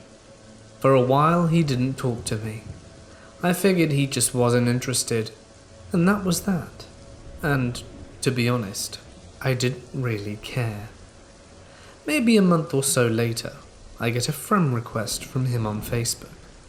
I was surprised, also curious as to why he was sending me a friend request. I accepted, and a little while later he messaged me. He asked for my phone number so he could hear my voice. Weird. He had already spoken to me several times, ignored me for weeks, then suddenly friends me and wants to hear my voice. I agreed, and we spoke a bit over the phone. He just asked random questions, nothing out of the ordinary, but I could detect a coldness in his voice. A few days after we spoke on the phone, he unfriended me. I asked him if I had done something to irritate him. His answer? No. I just don't have time for people I don't know personally as Facebook friends. His response seemed fair enough, but I knew he had friended me so that he could pry into my Facebook page, but once again I let it go. At this point I already knew something was off about him, but like I mentioned at the start, I wasn't at the best point in my life, and I figured, what harm could there be in meeting him and actually confirming if I was right or not? Back then, I had the bad habit of always giving people the benefit of the doubt. Who knows, he could be completely different once we actually met in person. Fast forward a few months later. I had arrived in Europe about a week earlier, and we were planning on meeting up that day. He's already coming up with excuses that he can't make it. It has to be in the evening after dinner. Keep in mind, after dinner in most European countries means 9 or 10, since many people have dinner quite late. I thought, okay, no big deal. Maybe his reasons are legit. I had seen a few red flags throughout the few months that we had spoken, but the major one came just minutes before we actually met. My plan was to have him park his car and we would walk to a coffee shop and talk. I had no intention of getting in his car. My mum had even told me to not get in his car right before I left to go meet him. I always told my parents where I was going and with who. As I waited in the hotel lobby, I get a call from him. Previously I had mentioned to him that I just wanted to grab a coffee and chat, and he could park nearby and we could walk. He was calling to complain that he couldn't find a parking space, and there was no way he could leave his car anywhere. I insisted he keep looking, because I knew for a fact there were empty spaces nearby. This is when he lost his mind and began literally screaming down the phone. "Are you deaf? There are no spaces here." This person hadn't even met me yet, and they were already raging into my ear. His voice was aggressive, and this is where I feel even more stupid. Rational smart me would have told him to piss off, blocked his number right there and then and be done with it. But vulnerable stupid me just stood there like a moron and waited for him. A minute later he pulls up and I meet him outside. He rolls down his window, but obviously, because of what happened, our interaction was cold and awkward. I once again mentioned that I would prefer if we found a parking spot and we could walk somewhere. This time he didn't blow up, but became sarcastic, repeating to me, "Oh, you want to walk somewhere?" saying it with a condescending tone. He repeated for me to get in, but we could just take a drive somewhere where we could find some place to have coffee, where he could park. He seemed like he had calmed down, but at that point, he was like a manipulative snake. My mum's words kept echoing in my head, but at the same time, I thought if something happened I could handle myself and just get out the car. On a side note, that's wrong. Ladies, never do this. Never, ever, under any circumstances, get into a car with someone who you don't know or trust. It sounds obvious, but sometimes we try to rationalize the situation like I did. That we're just being paranoid or overthinking, and feel like we can handle ourselves if the worst comes to worst. But from many stories I've heard, if you get into a car with someone who wants to harm you, your chances of getting out unharmed diminish drastically. Continuing on, I did get in. I feel emotional just sharing this now, thinking back to how stupid I was putting myself in a dangerous situation, especially after all the red flags were there. There were raging sirens, not just alarm bells. The whole time he had no expression on his face. I was trying so hard to read him, but I couldn't. His eyes were completely devoid of emotion. I asked him where we were going, and he didn't reply. He just kept driving through some old, dark and narrow cobblestone streets. I didn't take his silence for an answer, so I asked again. I've never been one to sit back and just be quiet. I can be annoying when I want to be, and that may have been what saved me that night. I kept badgering him, but he wouldn't respond. All he asked me was if, instead of coffee, we could get drinks. I told him I wasn't going to drink, because I'm not a big drinker, and obviously I didn't feel comfortable drinking with him. He didn't seem to like my answer. Once again, he would just repeat back to me what I had finished saying with a sarcastic tone, and he did this a few times while I was in his car.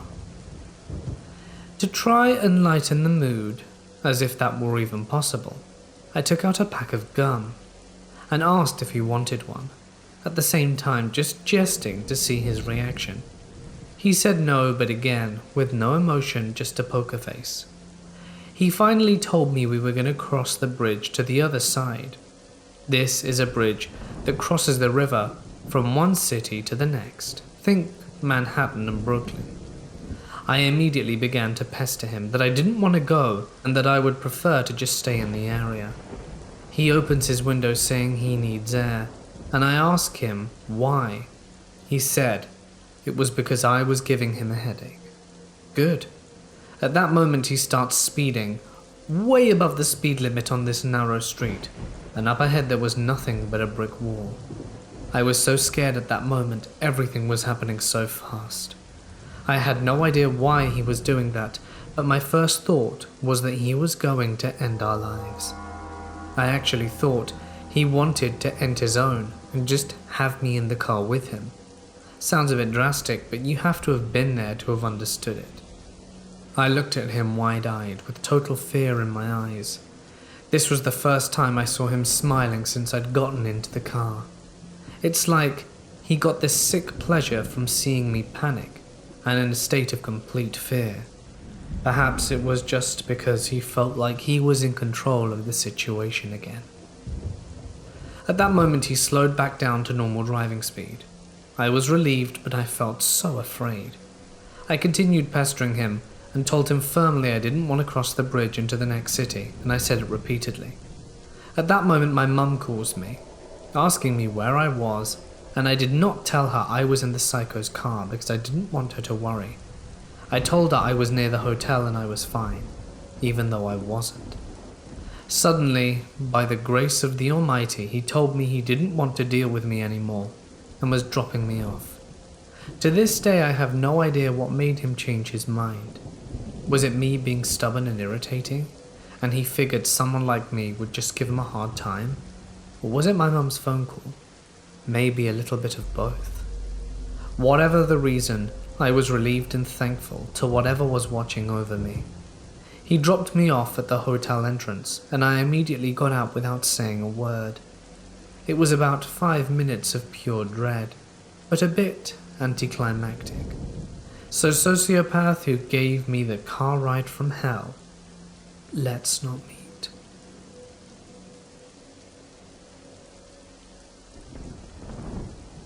I was doing a geologist in the park through the National Park Service at Yellowstone back in the early 80s. It was a summer gig.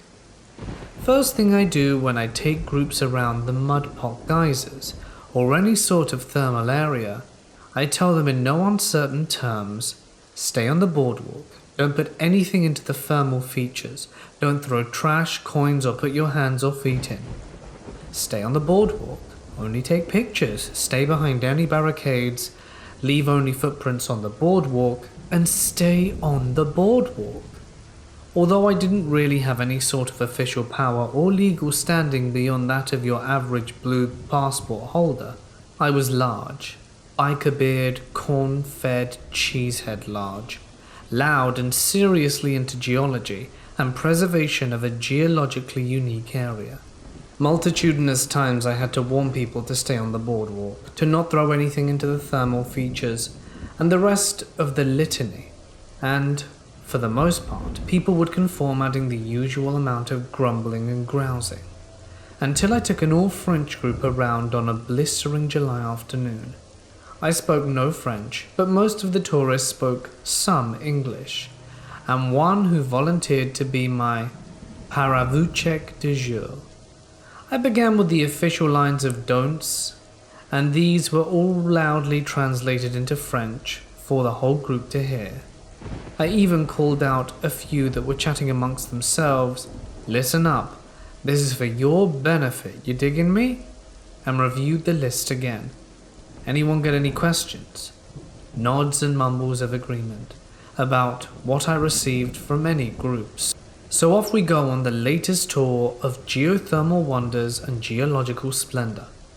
About halfway through, there are always stragglers. so I halt the tour to wait for the dawdlers to catch up. Behind my back I hear a commotion and see one of the beret-sporting no-beards off the boardwalk. What did I say? They're wandering closer to the glory pool to get a better picture or something like that.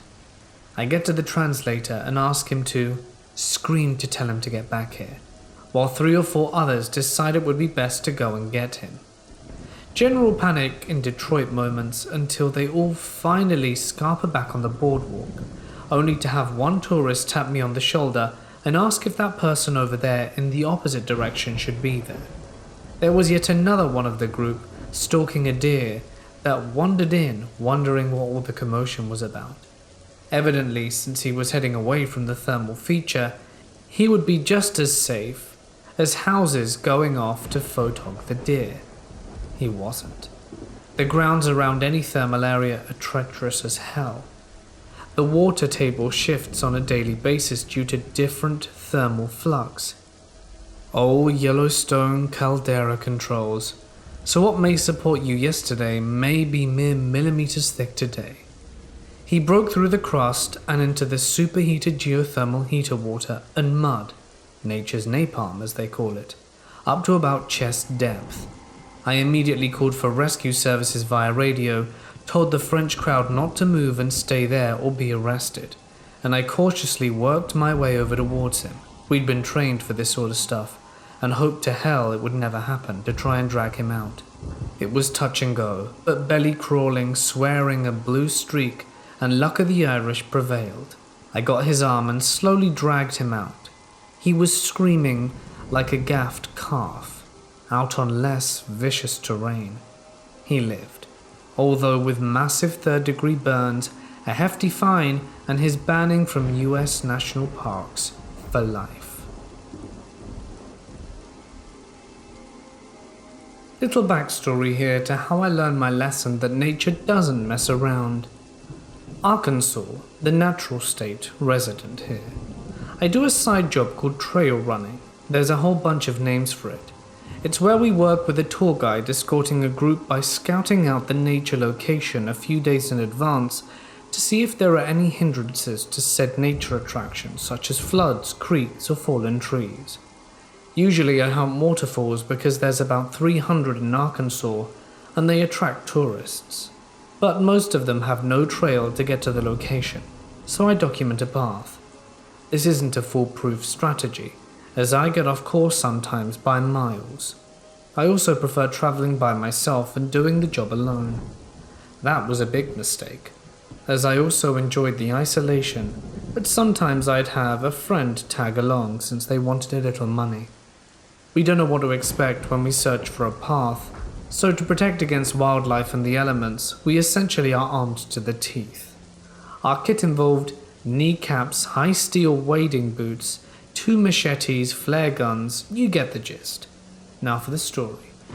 I had one job finding another way to a waterfall called Bowers Hollow, as the main trail was flooded since the waterfall season is from October to August and it rains a lot. I found a back road that gets me to the marked forest area, except the road was no longer a road but a mudslide of some sort, and had wiped out the road a long time ago.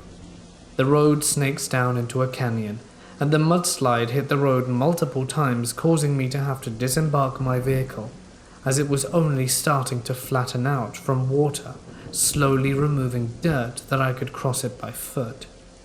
After 2 hours of hiking down, I came by across a flooded creek. That's usually a good sign because it means there's a waterfall nearby. I hiked downstream for about 3 miles and came across an old Subaru SUV. The vehicle had clearly been there a long time and had scratch marks on the rusted exterior. The vehicle also had an Ontario, Canada license plate, meaning that the person probably wasn't familiar with Arkansas wilderness. The right back window was smashed thoroughly, with glass in the interior of the car, and bits of cloth on the shattered glass still on the window. The left back window was cracked badly, and had not shattered just yet, but was bending outwards in the shape of the top of a head. There were black spotches all over the degraded interior of the car. To the left of the car facing downstream was an untouched campsite with old cans and rocks arranged into the campfire with obvious signs it was untouched for years. I knew that this probably occurred a long time ago, maybe before I was even born, as I was 18 at the time. But I got out of there pretty quickly, concluded with my trail guide that a mountain lion had probably attacked a person in their sleep, and marked the zone as dangerous wildlife, and have never taken a job in that area since.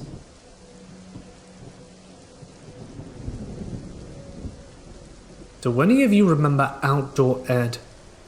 If you don't remember, or just plain don't know, I'll give you a brief rundown. Outdoor Education, or ED for short, is a school camping trip that takes students to the woods where they can learn more about the outdoors. My Outdoor Ed's trip took me to the snow-infested mountains, and for the most part it was completely boring save for the occasional snowball fight. Then the last night occurred, and I will never forget it for as long as I live. Now before that night, I didn't have any trouble sleeping, but the last night, it was like something was wrong. At first I assumed it was just homesickness, first time away from my parents, you see. But then I looked to my cabin mates and counselor, and from the look on their face, I could tell they were feeling it too. It was a tense several minutes, and then something started calling our names. It was barely more than a whisper, but all of us heard it. The voice seductive, alluring. It made us want to go outside, but the small amount of common sense I had in the back of my head ordered me to stay put. Charlie. My counselor did not feel the same way and left the cabin to investigate. We could hear him yelling from outside. Come on, guys. This isn't funny. The kids are trying to sleep. I guess he assumed it was some sort of prank. After a few minutes of silence, he rushed back inside. There's someone out here. Stay inside. He grabbed something from his bag and left. Listen, this is your only warning. I'm armed, and if you intend to hurt these kids, I will shoot. There was silence, and I heard the loudest noise I had ever heard. 2 consecutive bangs. I could hear the other counselors come outside and hear them talk. I can't hear what they say, but my counselor comes back and says that for the rest of the night we have to stay indoors. Eventually, I slept and drifted out. Next morning, as the students are boarding the buses to leave, we see police cars on the road and police officers talking to my counselor. He described it as something barely resembling a human, taller than 10 feet, with skin so pale you could mistake it for snow. It was all he could see before he fired and the creature ran off. Suffice to say, I've had nightmares about it and am now forbidden from going on any more camping trips. Now that I'm a bit older and a little bit wiser, my best guess is that it was a Wendigo. But this was Southern California, an unusual place for such a cryptid.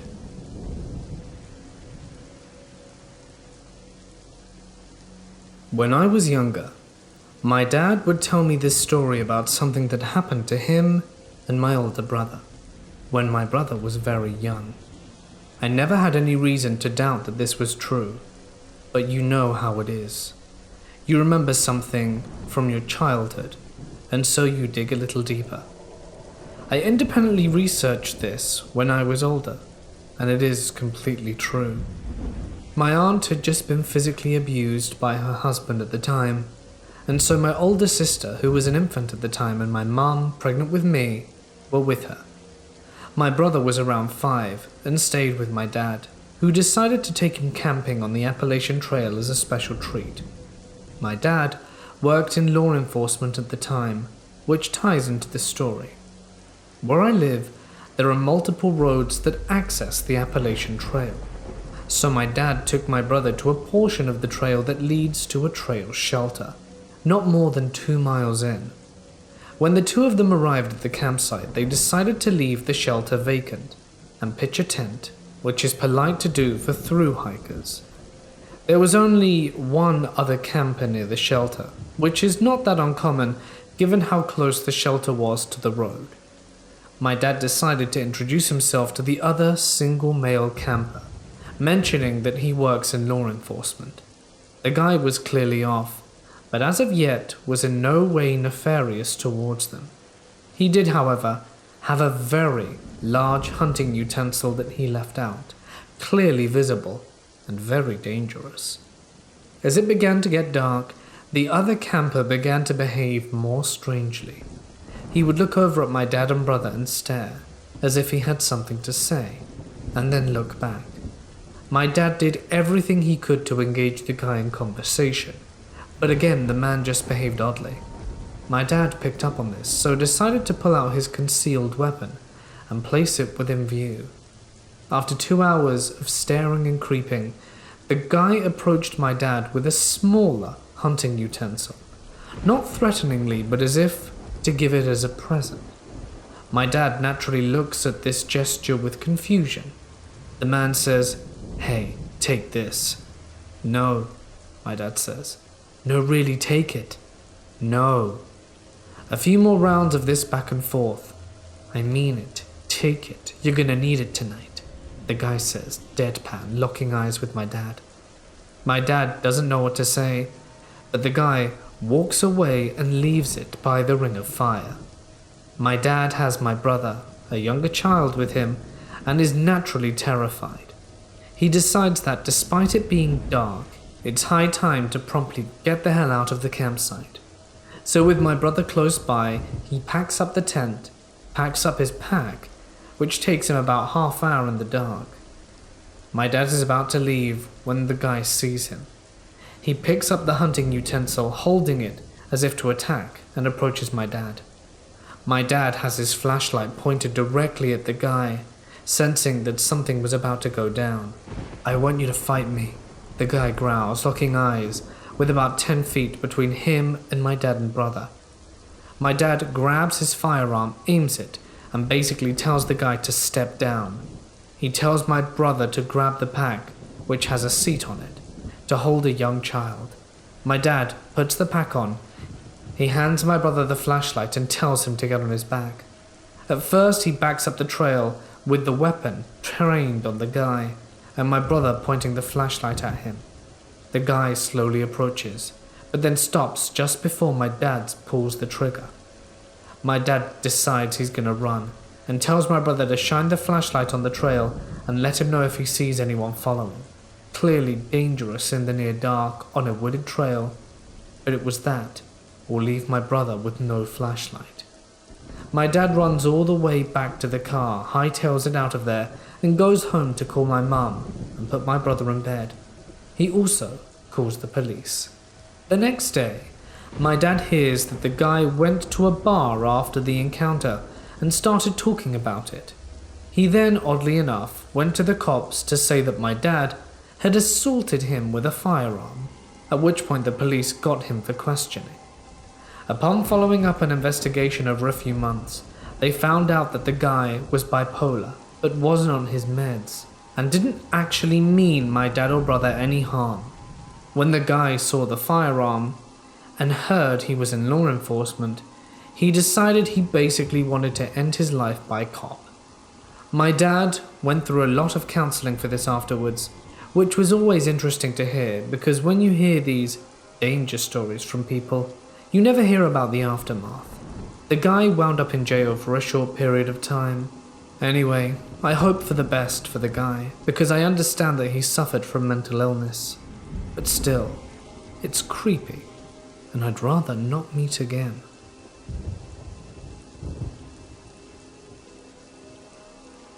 A couple of years ago on Christmas Day, my mum, paternal grandmother and I paid a visit to my dad's grave. It had been roughly a year and all three of us were missing him horribly. We parked the car, walked to his grave and stood there in silence. As I stood there with my head bowed, I silently said to myself, "Dad, I miss you.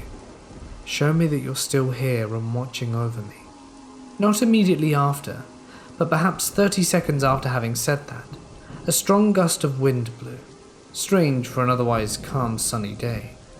A small cyclone of leaves formed around a few feet behind where we were standing and made a straight path to the car that was parked about 40 yards away. As soon as it reached the car, it was gone. We didn't think much of it. But we said our goodbyes and walked back to the car. What we found will always stay with me. By my door, a penny dated 1998. By my mum's door, a penny from 1980. And my grandmother's 1958. The significance behind these dates? 1998 was the year he passed, and I was the last one to hug him that night before he went to work. 1980 was the year him and my mother got married, and 1958, that was the year he was born.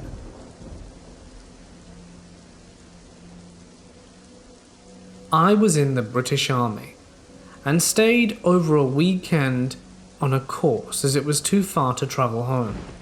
The camp was dead, 12 people in total. I was the only person in the female block, which was joined to an old building that was used as a morgue. The upstairs was blocked off, empty, and had a huge heavy padlock and chain. The first night I was awoken by what sounded like footsteps and beds being dragged above me. I checked the parts of the building that I could get into, and there were no signs of anyone. The following morning, I was startled to see a middle-aged woman in the corridor, and I said hi, and assumed she must be a cleaner. I nipped to the loo where there were no doors to the bathrooms, and the toilet cubicle was pretty much open so I could hear everything there. There was only silence and me peeing. I washed my hands and then ran across the corridor to grab my wash kit, and realized the woman had gone. I looked around and there was no sign of her, yet the two large heavy fire doors to the exit building had not made a sound. I found out on Monday that only one person had access to the upstairs and no one had been up in years. Civvy staff didn't enter the camp on weekends, plus they needed keys for buildings, and when I described the woman, none of the permanent staff knew of her as it was a small camp. Apparently everyone who stayed in the building had reported strange things. This happened primarily to my mum. I'm a 19-year-old female who was studying in a university in England, entering my second year last month. We decided to stay in my university town the day before I was due to move into my student home, so I could get there early and move my stuff in, and give me the rest of the day to relax before we started Freshers Week. The night before moving day, me and my mother stayed in a local hotel in my university town, and were greeted by a friendly guy called Jeremy. Jeremy was very attentive and showed us to our rooms, and stayed around 10 minutes telling us the history of the hotel, and repeatedly asked us if we needed help unpacking and stuff, which we kindly rejected. It was a Friday, so me and my mother went around the town and had a few drinks. Nothing too heavy as Freshers Week started the next day, so I wanted to be fresh for Saturday night. Before going out, Jeremy explained that he never works weekends, so told us to have a good night and wished me luck with the rest of my university journey. He gave me and my mother a hug each and a slight kiss before moving his hand down towards her bum, which she found weird but brushed it off as nothing.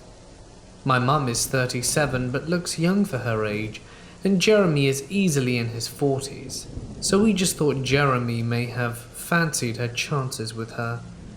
Moving on. Me and my mum have a great night around the town, and watch a few live bands and have a few wines, so we're a bit on the tipsy side. We get back to the hotel, and the bar is still open, so we decided to have a nightcap. While we're having a drink in the bar, Jeremy emerges from a back room and spots us and makes a couple of jokes. He then proceeds to watch a video on his phone at full volume of a woman screaming at the top of her lungs as if her life was being ended. This screaming was blood-curdling and made me and my mum unsettled, and also Another couple in the bar looked a little concerned as well. The video lasted 3 to 4 minutes before Jeremy laughed and went into the back. When we start making our way, my mum had taken her shoes off after they had become painful from all the dancing in the bars earlier. Jeremy emerges from the back room and puts his arms around my mum and says, "Oh, let me help you to your room, honey. You must be wasted after all that drinking." My mum isn't actually drunk and insists that she's fine, but Jeremy persists and basically follows us to our room and proceeds to come in. But I bid him good night and close the door in his face before locking it. Next morning, we are up early and make our way down for breakfast. The young girl working takes our breakfast orders only for Jeremy to bring them out, insisting the eggs are cooked to perfection, although he claimed he never worked weekends. Me and my mum are weirded out by Jeremy at this point and checked out of the hotel straight after breakfast. Jeremy sees us and says these exact words, "I'll be seeing you soon, Christy." Anyway, at the time it doesn't strike us as unusual, and my mum drives us to my new home and helps me unpack. Once I'm all ready, she leaves in the early afternoon, as she had to work that evening at our local bar. The rest of the day goes without much going on, but that night I'm out drinking with my housemates and I get a call from my mum saying Jeremy had just come to the bar where she works. This is no coincidence, as when we're having our nightcap, Jeremy would have heard us talking about the bar where my mum works, and he also had our address, which needed to be provided at the hotel for whatever reason. He also said to my mum, when she was pouring his pint, that she should go round to his friend's house after her shift, which was just around the corner. This call really scared the crap out of me. A half hour later, Mum called me and said that Jeremy had left the bar after she rejected his offer to go to his friend's house later, but Jeremy had said he'd be back for her. This was really worrying, and I told her to make sure that a customer was always with her when she was locking up on her own that evening. After this call I felt sick and didn't join my friends in going to the nightclubs. In the meantime I called my dad, who no longer speaks to my mum. They're not on bad terms, they just chose not to keep in touch with each other after they split a few years ago. My dad is a club bouncer, but he wasn't on duty that night, and I called him and begged him to drive down there and make sure everything was okay. My dad clearly knew by my shaky voice that I was panicked, scared and helpless. 1 a.m. rolled around and I didn't get a response from either my mum or my dad's phone. I was worried sick and hoped that Jeremy hadn't been waiting around the corner and done something to my mum while she was locking up. At 1:30, my mum finally ran me in hysterics. As she had been locking up, Jeremy had pulled up in his car with 3 other men and shouted at her to get into the car for a ride. My mum declined his advances, and he got out the car and approached her and told her that he won't tell her again. He said she had been flirting and teasing him ever since she checked in last night. She told Jeremy that was nonsense and she wasn't at all into him. As Jeremy approached her, she could smell heavy liquor. As Jeremy went to grab her, my dad pulls up behind the car and beeps his horn. This caused Jeremy to go back into the car, climb back in, and tell my mum that he knows where she lives, and he'll be waiting. The car screeches off. My dad gets out of his car and tells her that I had told him to check on her. Scared to go home, she asks my dad to drop her off at my grandmother's, as she doesn't want to be alone. After that night, we never saw Jeremy again. But my mum did make a report to the police about him and gave them a full account of what happened, but she hasn't heard back from them. I'm just so relieved that my dad turned up to the pub when he did, as it would have been very easy for Jeremy to get my mum into that car, as she's only 5'2" and weighs roughly 120 pounds. I just hope that scumbag got what was coming to him and is behind bars. My mum, as you can imagine, has been pretty affected by this, and is only now comfortable being alone in her own home. So Jeremy, let's not meet again.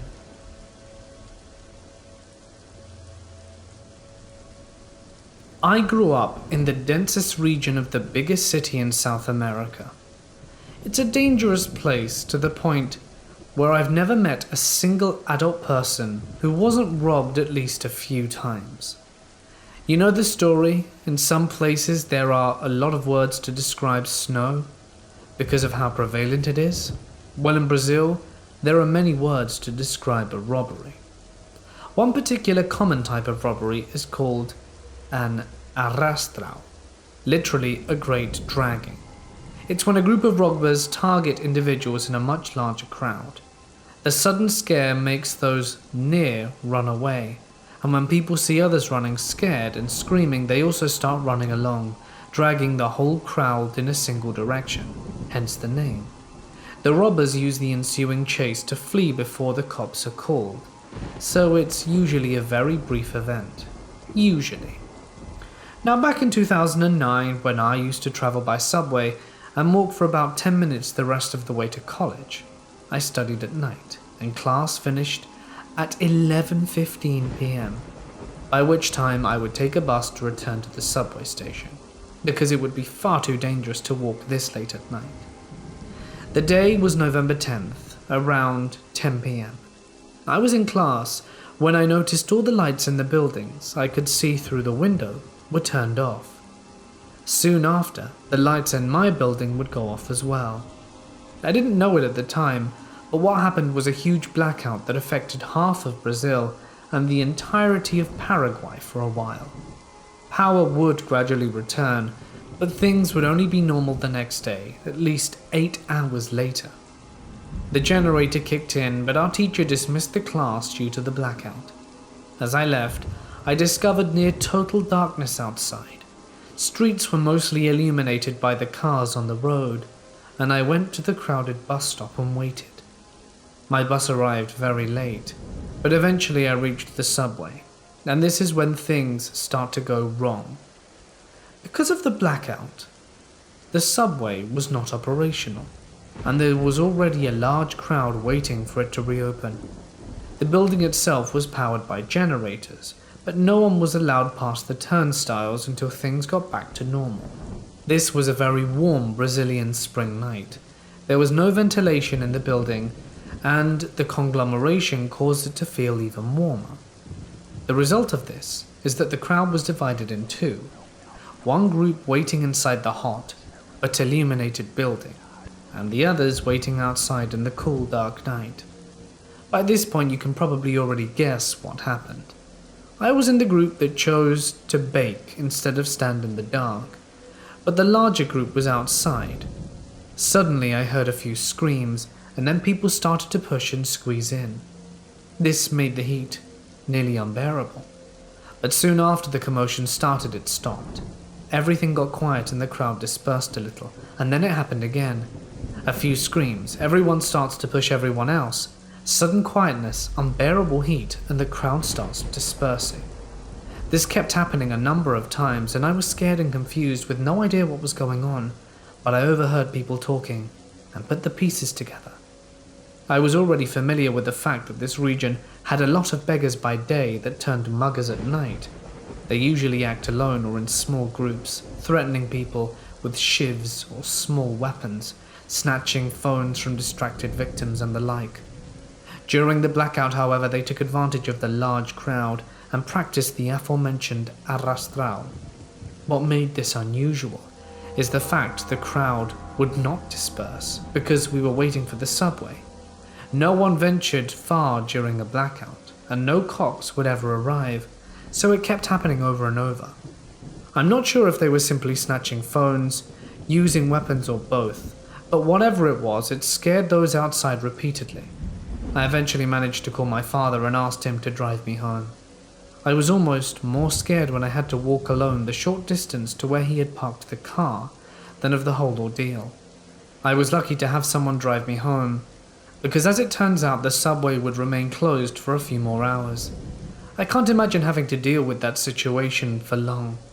I still remember seeing an old lady waiting alone on a secluded bus stop in near complete darkness during my drive home. She was probably even more scared than I was that night. It's hard to imagine. I also hope Those opportunistic robbers got what they deserved in the end. But knowing Brazil, I highly doubt it.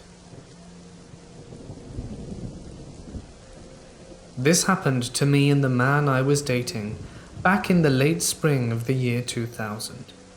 I'm an avid and experienced urban explorer. I have visited many different abandoned sites.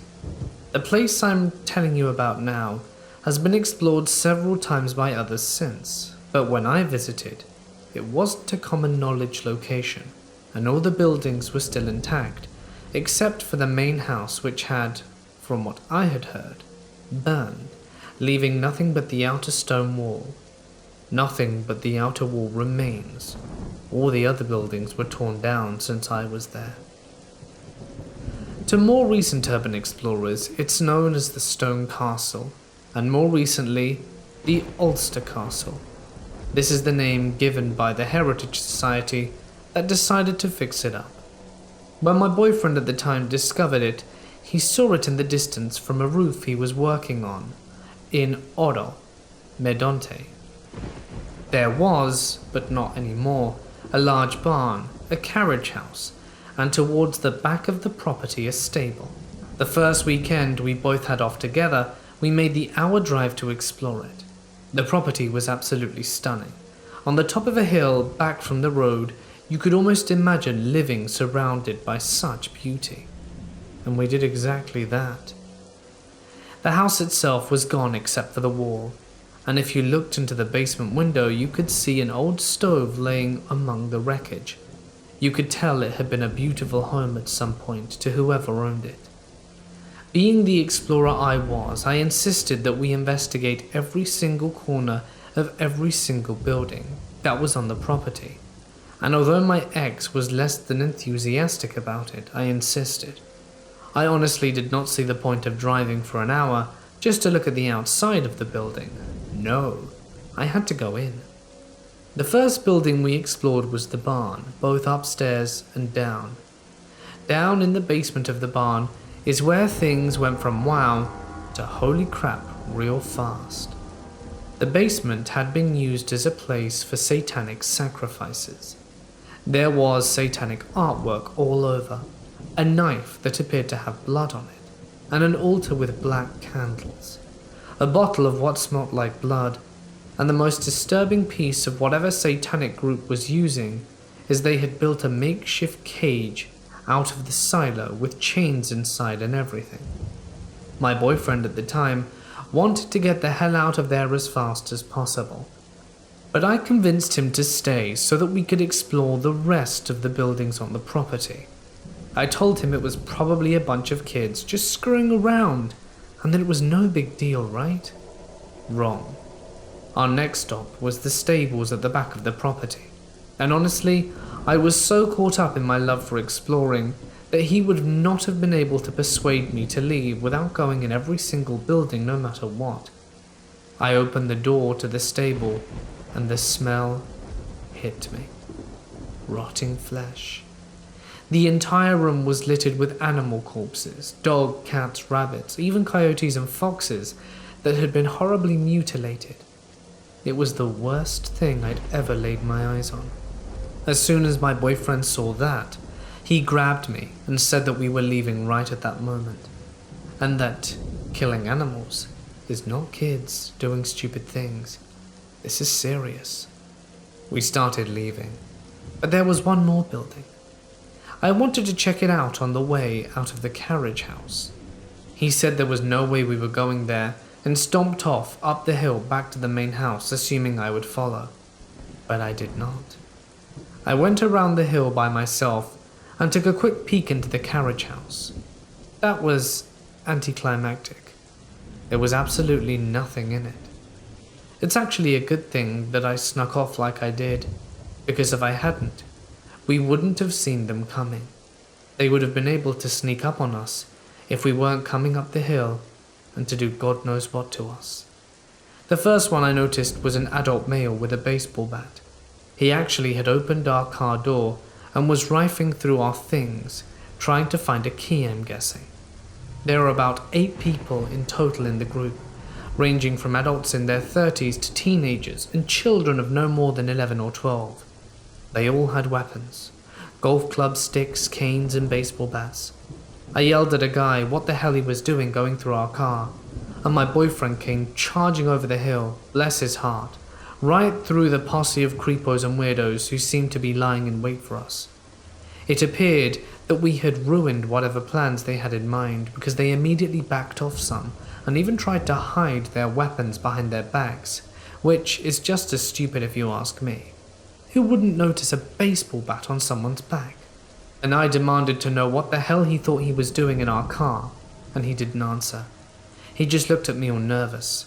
My ex-boyfriend said that we were admiring the architecture of the house and that we were just leaving. They let us go and get into our car and drive off, which in itself is a miracle. I say, in light of what we had discovered on the property, they followed us in a black pickup truck with no plates for a good 20 minutes. Instead of heading home, we went to the closest city, which was Bury, filed a report with a policeman who seemed more shaken than us, and headed home. My ex never went back to that roofing job again. He had someone else finish it, and he went to another one. I wanted to go back, but after telling people what happened, I couldn't find anyone to go with me. My ex and I continued various explorations, but we both started carrying weapons. I still carry one to this day, even when I hike. I have not read of anyone else having similar experiences at that castle. Recently, my cousin, who is also an explorer, contacted me with a place she wanted to explore. Guess where and guess what? We've made arrangements to go there in the next couple of weeks. So on that note, many years later, that castle cold, I hope to never meet you again. And to any other urban explorers out there, please be careful. You never know what you might come across in these abandoned places.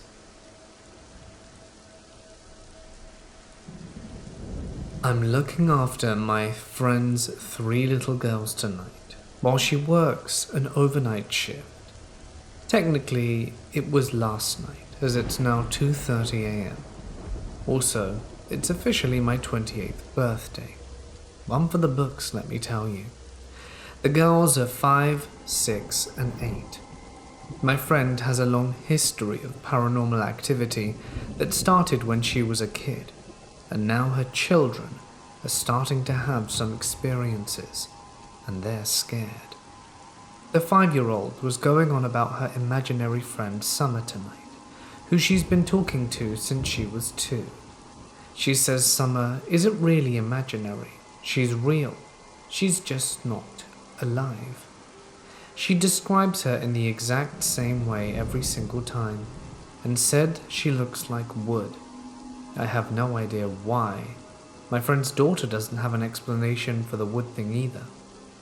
She was talking to me about it tonight, and said she hasn't seen Summer in a long time, and she misses her. Her older sister of 8 doesn't like to hear it and freaks out. I got them off the subject and played guitar for them, and all was well for a few hours. Then the 5-year-old looks out the window leading to the balcony and says that she sees a ghost. I shrug it off, thinking it's just in her mind. The 6-year-old walks out to the window, turns around and looks me dead in the eyes with a look of horror, one that I've never seen on such a child. The 8-year-old proceeds to go out as well.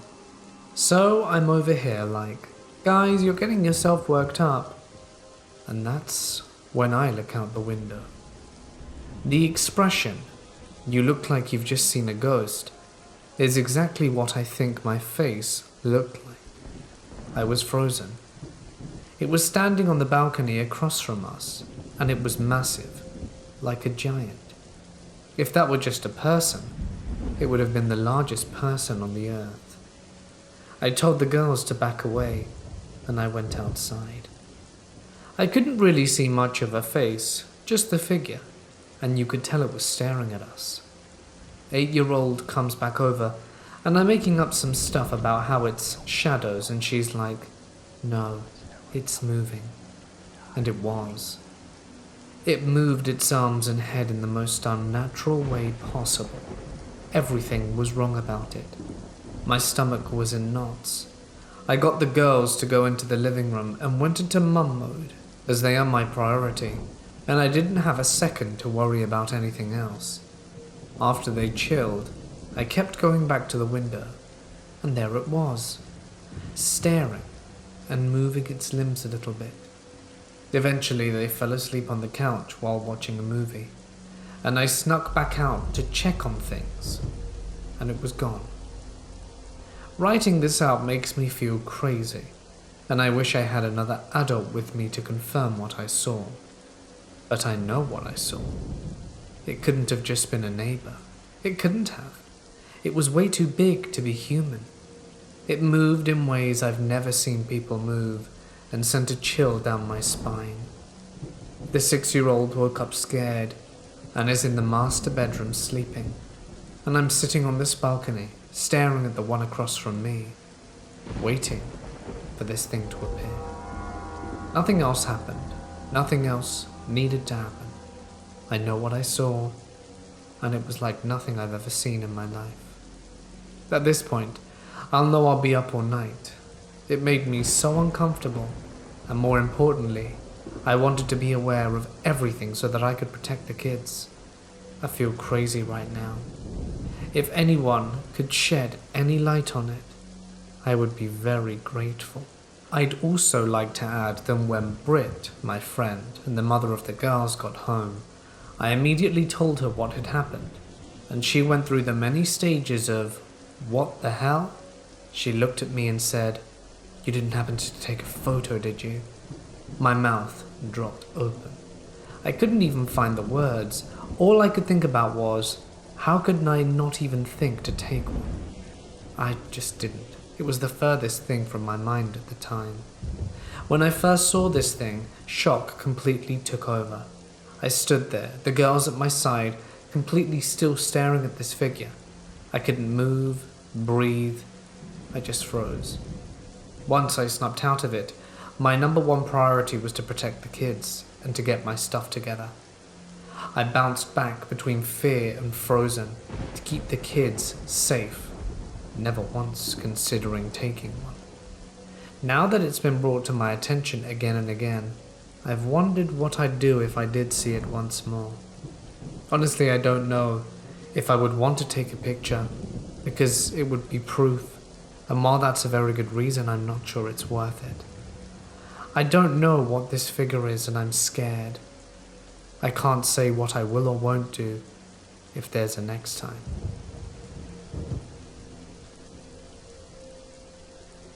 I was in high school, and my mum, who was a teacher, had a conference in another town. My brother and I decided to go with her. We stayed in a hotel where we had stayed before, and there were 2 beds, and I was with my mum, and my brother was next to us on the other one. I'm not someone who normally gets scared. I can watch scary movies alone at night and fall right to sleep. This night though, I had this dream. I was at a party with some of my friends and everyone was drinking. We were at an apartment somewhere, and on the 2nd floor, suddenly people started screaming.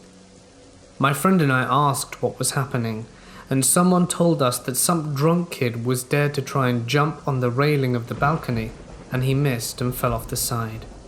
Everyone started going downstairs, and then I see him. In my dreams, his face looks like what I can only explain as what a porcelain doll's face would look like if it had fallen and broken in half. There was no blood, just a broken face with one eye that was open. It was the brightest blue I had ever seen, and I walked past him and his eye followed. Then I woke up. I could hardly breathe and I couldn't move, I was so frightened. I've had nightmares before, and I'm always able to shake them off, but not this one. This one felt too real. Then I noticed that the light in the bathroom of the hotel is flickering. Once I finally get the nerve to move or speak, I wake my mum and tell her about her light. Eventually she gets up, checks it out and fixes it, though I'm still unsure how she did it. Once I'm calm again, I go back to sleep, and for the most part forget about it until 2 weeks later. So I'm sitting at the dining room table eating dinner while my mum is reading the paper. I'm only half listening when she starts telling my dad about this sad story in a town not too far from us, where a drunk kid was dared to jump on a balcony railing, missed, and plummeted to his end. This happened about 14 years ago. My boyfriend and I went to a graveyard one night because he told me a story about how he had seen something there. He didn't really want to take me, but I insisted. He said that he had heard stories about the place, and if you go there and sit there every night, you'll eventually see it. He said he had finally seen the thing for himself on the third or fourth consecutive night he visited. It was man-like and grey, but he only caught a glimpse of it and never went back afterwards. I remember him saying he had car trouble when it appeared also. I couldn't resist. I wanted to see it for myself. On the third night we saw it. We were sitting in the dark, with the moon being our only source of light, and we both suddenly got creeped out for the first time since we'd been visiting. We changed our minds about the whole thing and decided to leave and never return. But lo and behold, my car, that's never had any trouble before or since, wouldn't start. My boyfriend was driving that night and kept trying, and it did eventually start up. When the headlights came on full force, we saw it standing right in front of the car. It was about 7 feet tall and it was grey. In fact, it looked like a moving statue to me. It was kind of bent over just looking into the windshield at us, and we were freaking the hell out. Finally, it kind of shifted and the car started.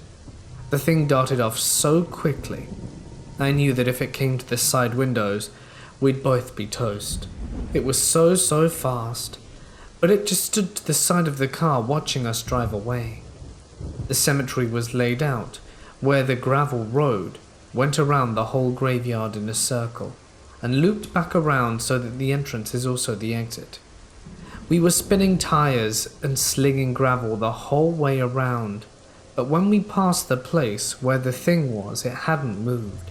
It had been standing there watching us go around the circle and let us leave. But it was looking directly at me, and I couldn't really make out any features as it was dark, but I was overcome with the most severe depression I've ever felt in my life in that moment when I was looking back. It was like everyone and everything I cared about in my whole life was burned right before my eyes. The pain and hurt was almost tangible, and it took my breath away in that moment. That night, when I was home and finally able to sleep somehow, I had a dream that the thing was calling me from that graveyard, begging me to return. It was harmless and miserable, stuck in that old cemetery forever, and was alone. When I woke up, I was determined to go back and find the creature. But before I could even tell my boyfriend, I got a call from him and 2 of his best buddies. All 3 of them had nightmares where the thing had brutally ended their lives and mutilated me. The 2 girls who called me didn't know anything about the graveyard incident the night before. It was also so late when I got back home I didn't tell anyone. I just went to bed. My boyfriend dreamt I had gone back to that place because I felt for it, so he drove me out there. And when we got there, he found the thing ripping me apart. For a long time I had dreams about it saying, "I won't hurt you, I'm suffering." And for a while I had to fight the urge to go back, even after 3 people told me about their nightmares. The pull isn't strong anymore. I guess it faded with time, and kids and adulting. But I do think about it often, and do kind of get a little itch just to drive through, and I don't know. It would be dumb as hell, but there's always been a little nagging voice that whispers about the thing we saw that night. It had a masculine physique but no genitalia, and its eyes were completely black. No iris, no pupil or anything. Just blank, inky nothingness. I've been searching all these years, but the only pictures I've ever seen that look remotely like it are wendigos, but not the ones with fur or antlers, just a greyish humanoid thing. The best way I could describe it, I suppose, would be more like a statue. Does anyone have any idea what this could be? It's bugged me for nearly 2 decades, and any suggestion would be appreciated. This happened somewhere around the mid-2000s when I was in middle school. I was staying at a friend's house for the night in the backwoods of Michigan.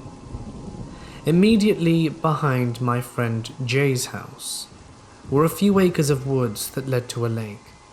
If you went straight back into the woods from his backyard, there was a path that went straight to the lake, which was intersected at 90 degrees by another path about halfway to it, probably a quarter of a mile from the backyard to the lake. If you went straight down the path from the backyard that turned left at the intersection, the path was a downhill grade followed by a flat portion, followed by an uphill grade, which eventually ran into a 2-lane country road, one of those 55-mile-per-hour ones that goes on for miles, with not so much but 1 or 2 houses. It was late in the afternoon. The sun was beginning to set. We, being middle school boys, were running around the woods all afternoon, playing with fake weapons and stuff. Good times. Absolutely nothing leading up to this point was strange. No weird, eerie feelings, no odd, unidentified sounds, no paranoia or ghost stories prior to playing in the woods. Just 2 bros running around having a great time. We were basically pretending to be army guys. At one point, Jay decided to run off, saying something about flanking the enemy. He dashes off to my left. I started creeping through the woods, pretending to get bad guys as I went. I found myself standing at the intersection described earlier. Straight forward was the lake. To the left was the path that went down, then back up to the road. I was standing looking diagonally between the 2 paths when I hear some faint sound slightly off to my right towards the lake. What I saw made my whole body tingle in the worst possible way.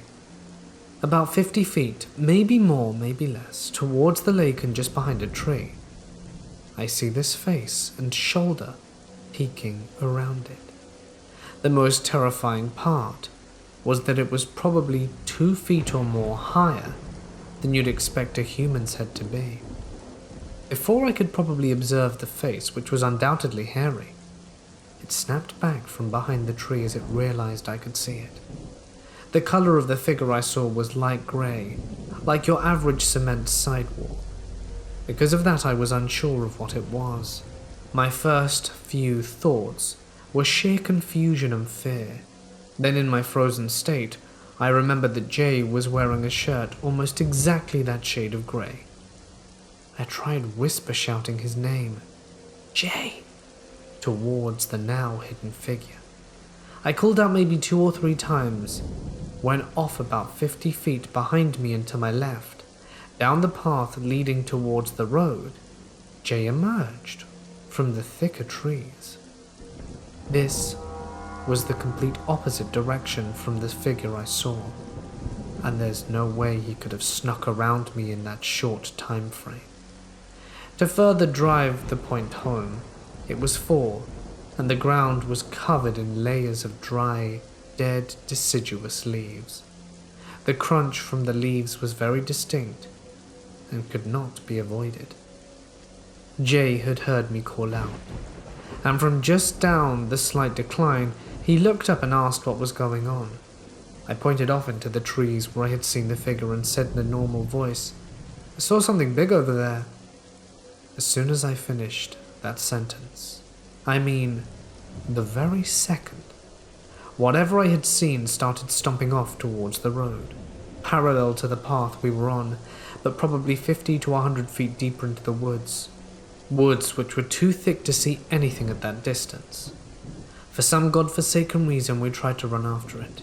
Jay and I were athletic as 6th or 7th graders could be.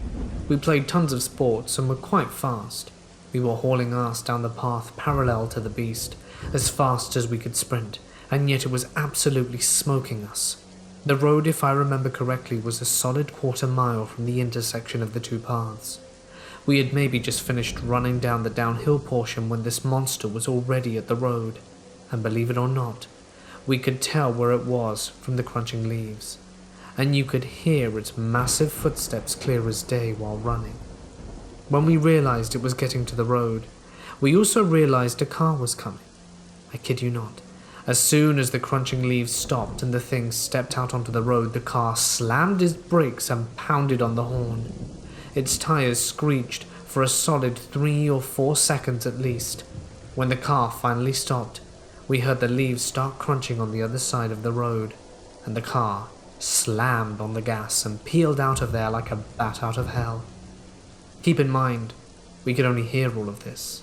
We didn't see the car, so there was no way we could ever track down the person to ask them what they saw. But I wouldn't be surprised if their story is out on the internet somewhere, about the time they almost turned Bigfoot into roadkill. We made our way to the road, crossed to the other side, and it was mostly flat woods as far as the eye could see. Nothing but trees, no sight nor sound of the beast. We waited for a bit and then went back home. A few things to note. Was it Bigfoot for sure? I can't say. But what I do know is that it was tall, hairy, grey, and 100% bipedal. There was absolutely no mistaking the sound of it running. It's funny though. There are descriptions and videos of Bigfoot walking and moving far faster than a normal human. But I'm almost sure this thing was sprinting. The speed at which it reached the road was utterly unbelievable. It ran 1/4 mile in probably close to 20 seconds. And trust me, I understand how absurd that sounds.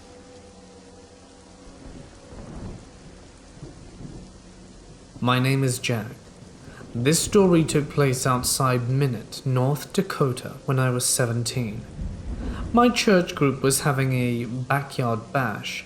Basically, all the ones who play music in the surrounding congregation in North Dakota get together and one of the members' backyards and play music, cook awesome food and hang out with some truly great people.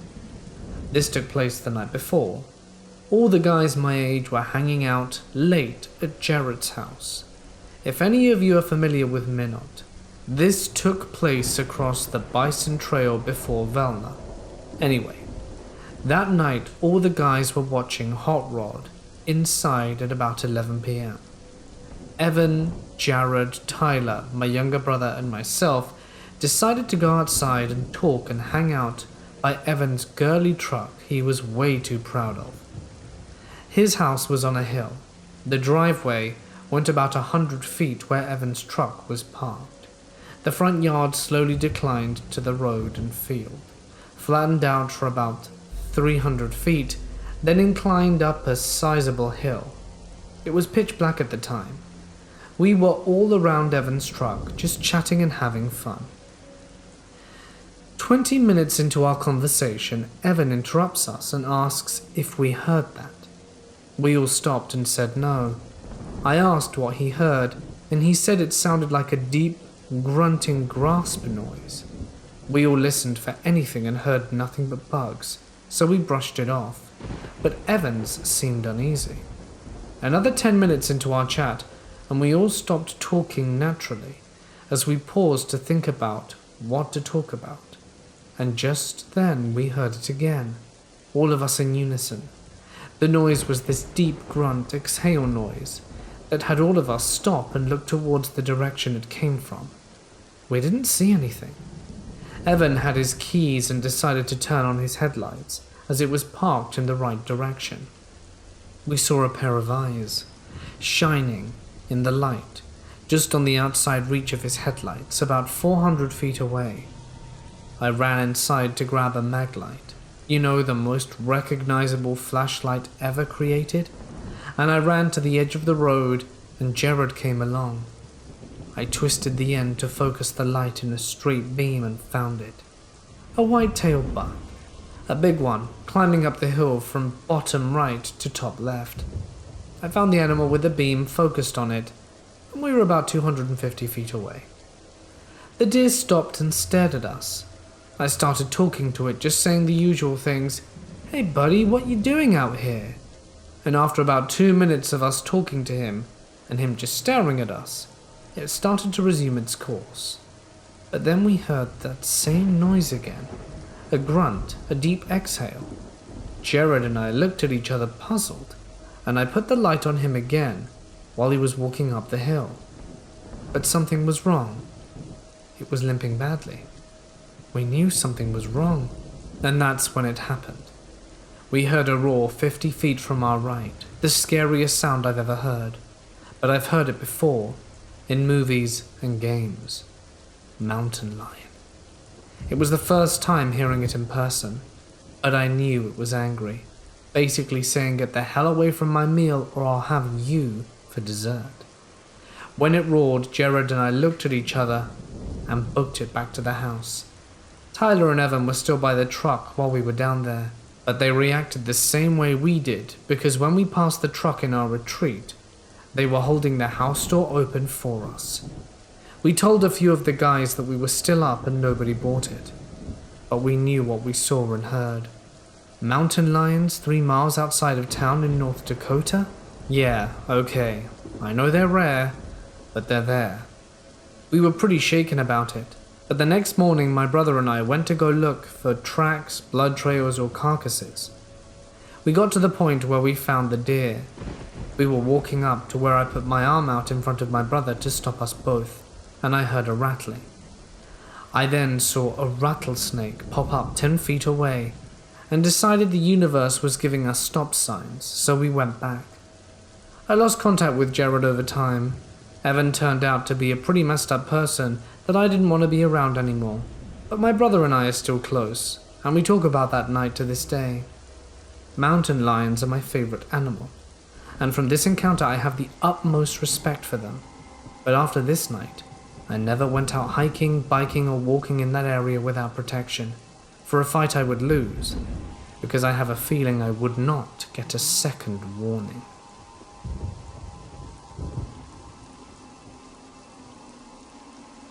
When I was 11, I lived very close to one of my friends called Anne.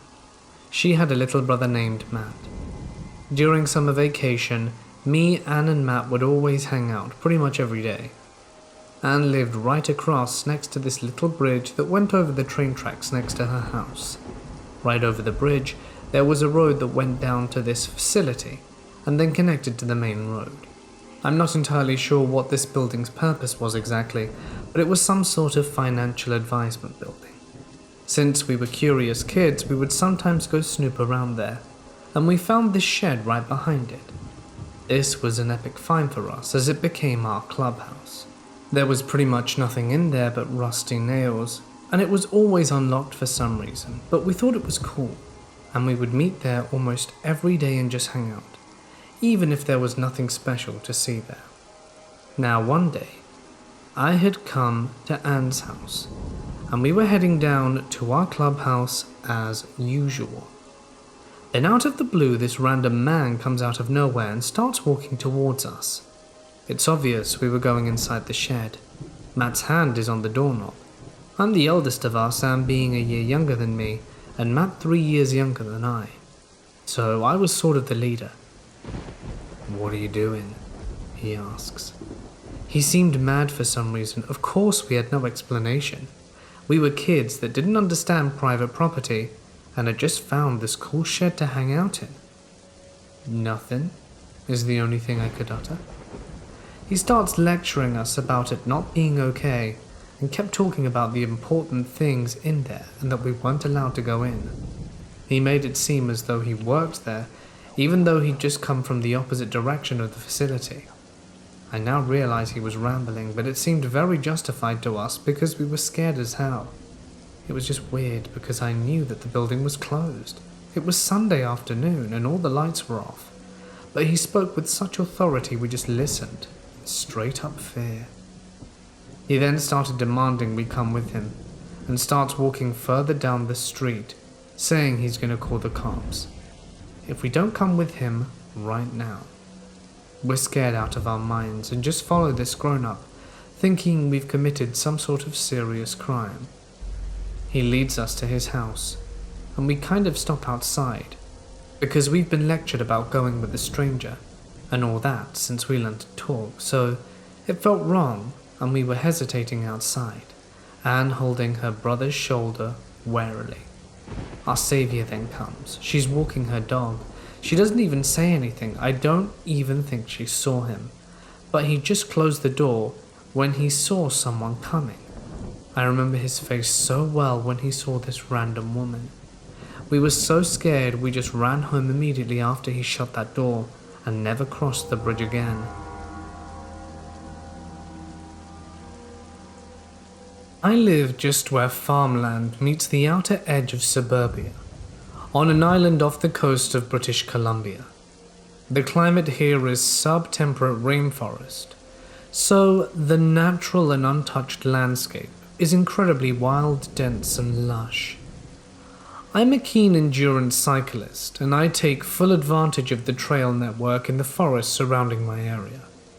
I work long hours, so most of my winter rides are in complete darkness with my trusty trail light. One section of my home trail winds through a rainforest bog full of trees hundreds of feet tall. It's absolutely beautiful in the daytime. It feels like a magical place with shafts of sunlight piercing through the fog.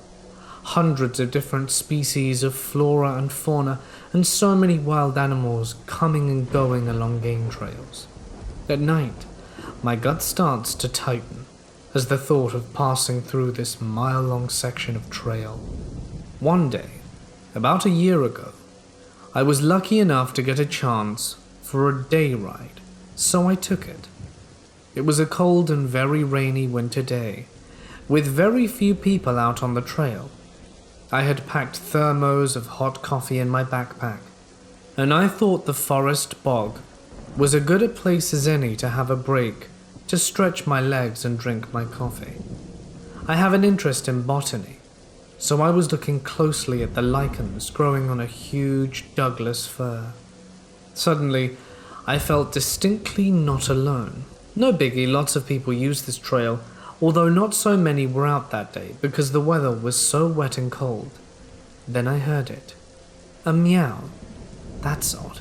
This isn't a good place for a cat to be out alone. We have lots of cougars and bears. Then I heard it again. Except it was weird sounding. Almost like a robotic sound. Like someone was playing a bad audio file of a cat. My gut started to clench. It sounded wrong somehow, and I couldn't figure out why. My hands were shaking when I unzipped my backpack to put my coffee thermos back in. I felt waves of nausea roll over me as the air suddenly felt strangely dense and thick.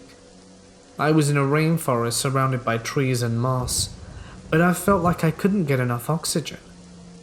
I hadn't seen anyone for at least 10 miles, and I was distinctly aware of how far I was from anyone and how my phone didn't get reception here. Then I heard it again, louder and closer and even more wrong. But this was like no cat I've ever heard. It sounded like an imitation of a cat or a person saying meow. It was somehow also tiny, cold and robotic. Right, it was time to leave. As soon as I got out of the bog, I rode the rest of the way home like a bat out of hell, glancing over my shoulder every few minutes. There was nothing there that I could see. I will never forget this experience for as long as I live.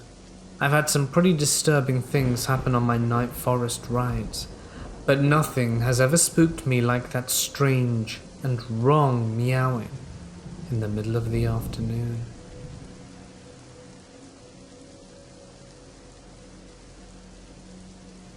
This is a true story my grandma experienced. Truth be told, during her life before she and my mum moved out of their home village, she experienced quite a few strange things, and this is one of them. Before I go deeper into this story, I need to let you know that my grandmother lived in a small village and was working as a postwoman. Her job allowed her to talk and meet with old people at the time who told us some spooky, supposedly true stories about the area or people living there. Being a postwoman also meant that she had to travel quite a bit to deliver mail, as there were fields, forests, and some people lived further from the center of the village. During spring, summer, and autumn, when the roads were good, she used her bike, and when it was winter or very muddy, she took her horse with a wagon. This happened in the winter or late autumn because she took her horse. As I mentioned, some people lived quite further, so she had to cross a forest in order to deliver some mail. As she was going back, she took another route in that forest, and somehow she ended up going in circles. She recalled that old folks told her a story that once there was a mansion and it sank into the ground instantly during a wedding feast, and only a priest managed to escape. Everyone else went into the ground with the house. Supposedly years passed and the forest took over the place, but somehow it remained sinister. My grandma figured that it must be the same cursed place. She heard that whoever walks into its territory ends up going in circles. She spent a good half of the day trying to get out of it, but no matter where she turned, she ended up going in circles. Round and round she went, not being able to escape. Then as she got tired, she gave up and spoke to her horse. She asked him to take her home and release the reins, thus giving her horse total control and freedom. The horse took them home. Turns out she'd spent a good 5 to 8 hours because it was already night when she returned. To this day she can't explain what happened. That accident occurred after years of work, and she was born in that village, so she knew the place pretty well.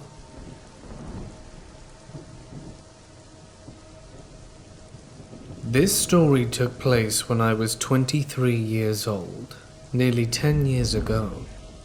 I was living in upstate New York in a very rural area with my ex-boyfriend and his family.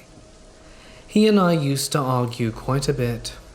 One morning before he went to work, he and I got into a very heated argument.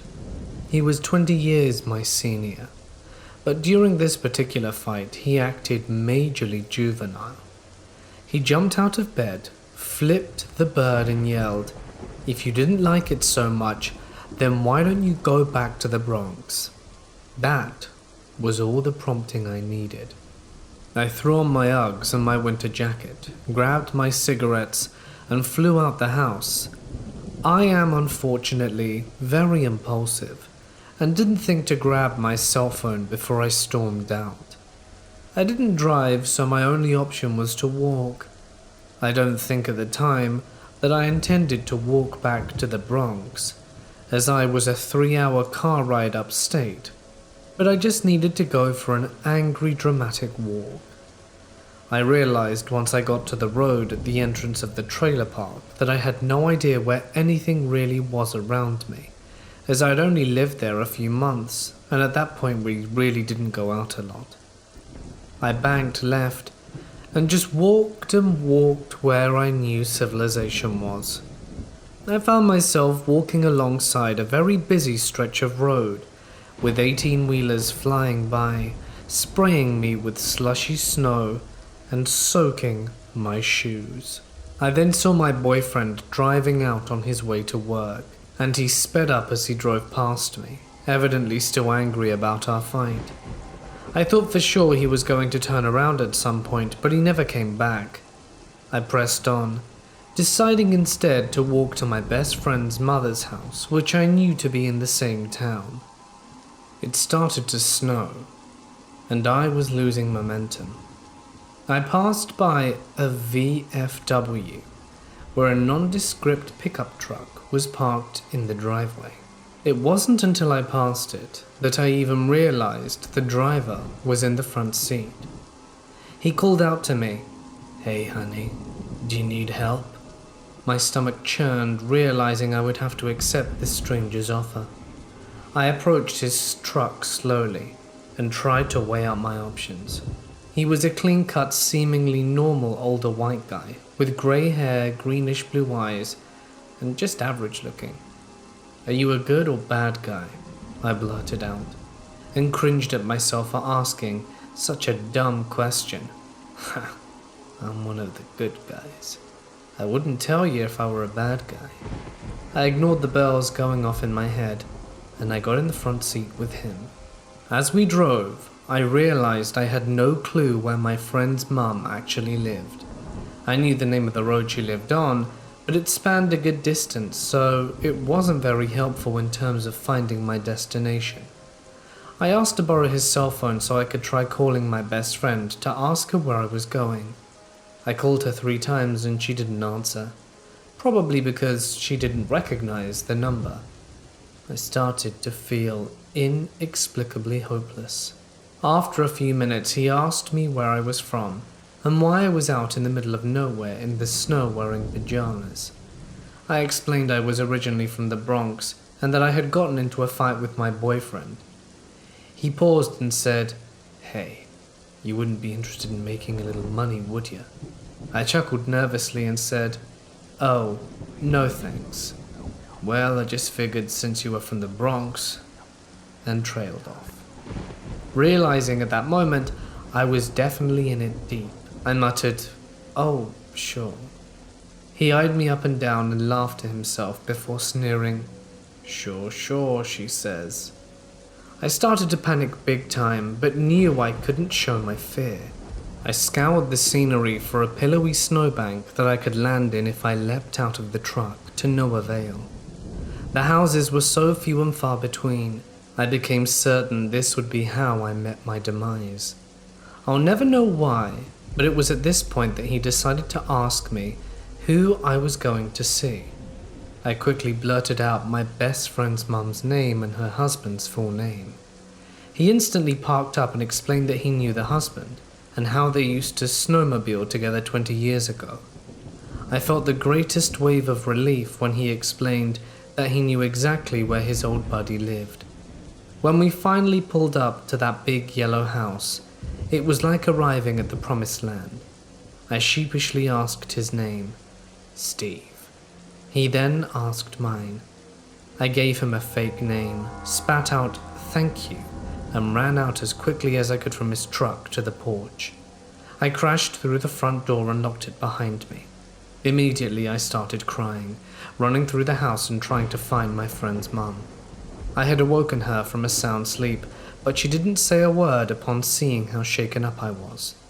Once I knew I was safe with her, I explained everything, the fight, the fleeing, the weird guy, and his proposition. And she listened, horrified, and curious at the same time.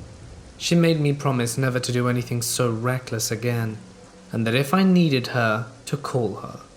She told me she would ask her husband when he got home about this Steve guy, and find out more about him. I returned to my boyfriend's later that day and got really stoned to try to forget about the events of that morning.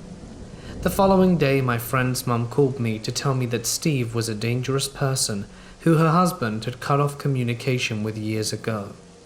The last he had heard about Steve was that he had been arrested for assaulting a woman. She then went on to point out how incredibly easy it would have been for him to hurt me and leave me just about anywhere on some lonely stretch of road, and no one would have even known where to look for me. Not to mention, I might not have even been found until the snow thawed out. So Steve, you major creep, thanks for the lift, but let's not meet again.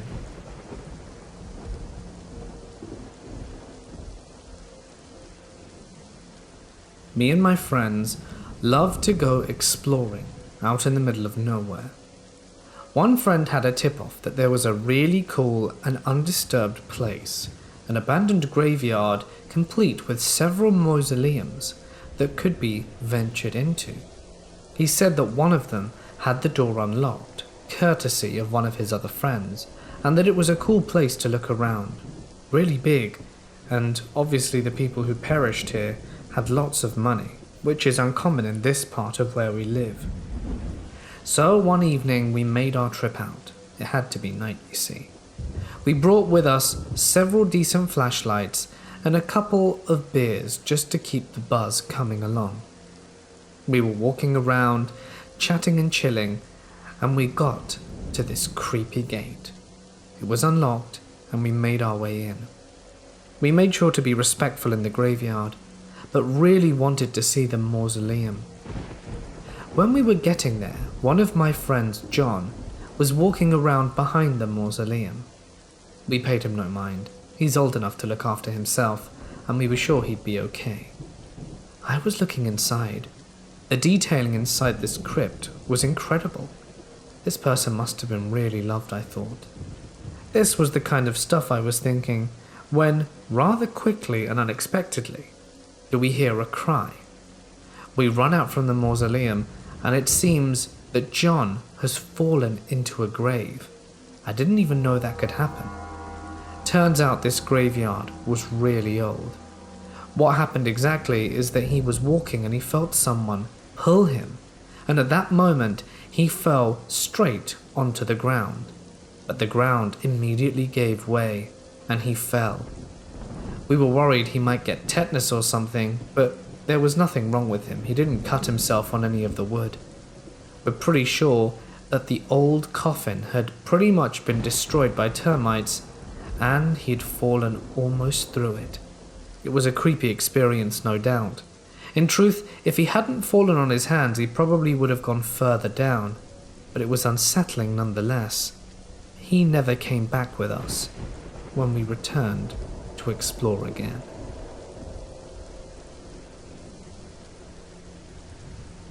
I starved at a boys' summer scout camp in southeast Missouri, nestled on a huge and mostly unused property surrounded by the Ozark/Mark Twain National Forest. Just a few minutes outside the property is a small hilltop park converted from a retired forest ranger's fire tower. It's got wooden stairs that lead about halfway up to the tower to an enclosed platform that you can observe the landscape for a few miles over. It was often frequented by other staffers on their respective nights off, and sometimes you'd run into some less than savory locals that mostly used it for debauchery. It was a popular place among staffers as it provided a tranquil and relaxing space to just chill out, away from the chaos that is camp. I have been there many times in the 2 years prior to my third summer. It was always a normal and quiet place. So, one Saturday evening, on my third year, my girlfriend at the time was visiting. I wanted to take her to all the cool spots, so after dinner and a movie, I took her to the fire tower. It wasn't super late, although it was the darker side of twilight. But when we arrived, we were the only ones there. Although not out of the ordinary, this was slightly unusual, as the camps on the property shared Saturday nights off, outside of special weekend events we hosted once or twice a summer. Thinking nothing of it, I told my girlfriend I just wanted to sit in the truck for a minute. I had a '94 Chevy S10 with a sick turquoise camper shell. We roll down the windows and enjoy the cool evening summer breeze. Not a minute or two later, my girlfriend asks me, "Hey, what's that noise?" And I perk up, because I hadn't noticed anything at all. I'm straining to listen to some sort of foreign sound, when I hear what sounds like drum beats being produced from mid-air in a big ring around the car. The individual beats would sound at different distances and elevations, with no discernible rhythmical pattern. It sounded a lot like the drums from In the Deep from Fellowship of the Rings. We were both sitting there, a little bewildered, when I started to scan the area for the source of the noise. I looked up and down the tower to see if anyone's needlessly stomping their feet as hard as possible on the wooden steps, creating an echoing noise. Nobody. I looked down at the little bench area at the bottom of the tower. Nothing. I checked the parking lot again to see if somehow I missed another parked vehicle on our way in. Nope. We were the only ones there.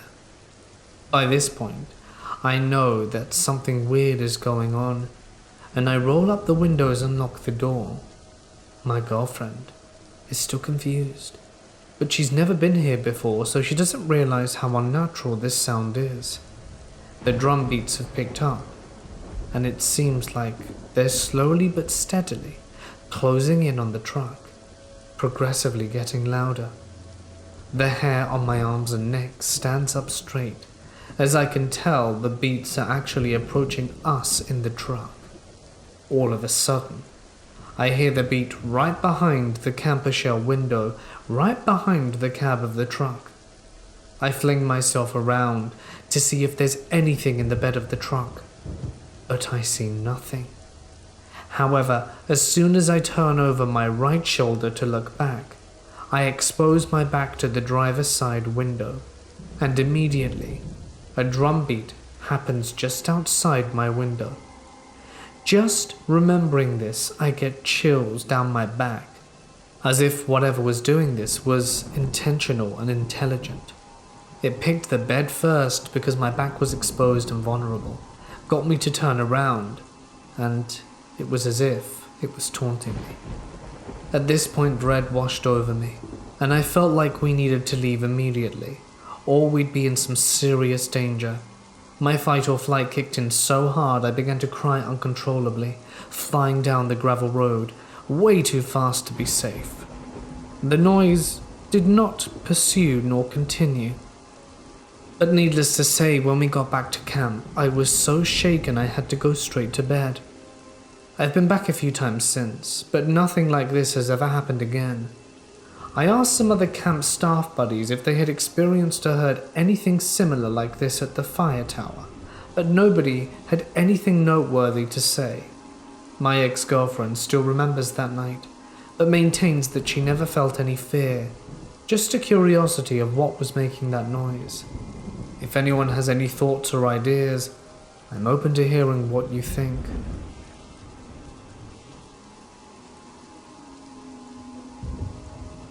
I was a wildland firefighter back in the day in Arizona. I worked in a forest that was generally populated with a lot of recreation in the northern part, but I worked on the southern portion of the forest that was really remote. It barely had any roads or campgrounds, so if you wanted to recreate there, you had to work for it. The fire crew I was in had 2 duty stations, one in a small town where the rest of the forest employees worked off, and one that was about 2.5 hours away up a really windy mountainous road. The remote duty station had an old Forest Service ranger station and a newer double-wide trailer that was recently put in. When I worked at this place, it had no cell reception. When my crew and I weren't working, they were playing horseshoes or watching movies. They did eventually add a cell phone booster, which sadly made more people play on their phones, but I digress.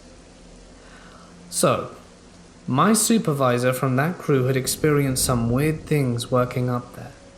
There was one night he told me he was cowboy camping, which is sleeping outside with no tent, and he kept getting this weird mucusy drop of liquid land on his face. He kept looking around and even yelling, and no one was around him. He told me he wasn't below any trees, so it wasn't tree sap. He never slept outside there again, which leads me to believe he was telling the truth. My own story? I've had other interesting experiences at that remote duty station, but this one was scary. It was the night of the 4th of July, and we weren't on a fire, so the crew was playing horseshoes and having a good time. Everyone went to bed pretty early because we were going to have a hike the next day. I had my own small room in the double-wide trailer, and my bed was situated next to a big window. I start dozing off, but I felt awake still. I hear my co-worker standing outside my window asking to come outside. I was laying on my side facing the window, and I didn't look up, but I felt their presence by it. It felt as though something tall was looming over me from the outside. They kept beckoning me and I said no. Pretty quickly their voice started changing into a deeper, raspier and angry voice. They started cursing at me to get the hell out. I just froze. It was a sort of demonic voice. I lay frozen, not moving, while they yelled at me. Eventually it stopped and I fell asleep. I woke up the next day and wanted to ask my co-worker if he was standing outside my window, but I felt too weird. Perhaps this was a mild form of sleep paralysis, but still weird.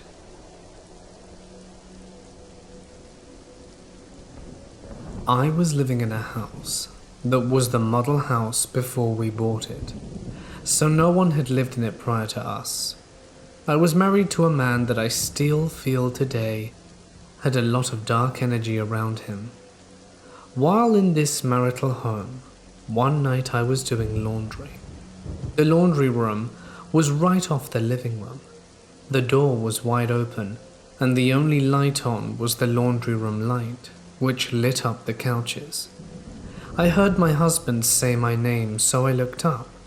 There he was, sitting on the couch, but faced away from me. He had on a red baseball cap, which I thought was odd because I never see him wearing caps. I responded by saying, "Did you want to help me do the laundry?"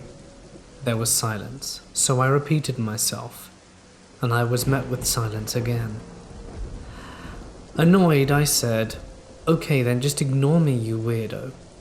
I suddenly felt this evil energy, so I grabbed the towels I folded and walked quickly to our bedroom towards the bathroom, and saw my husband in bed asleep. He was out completely.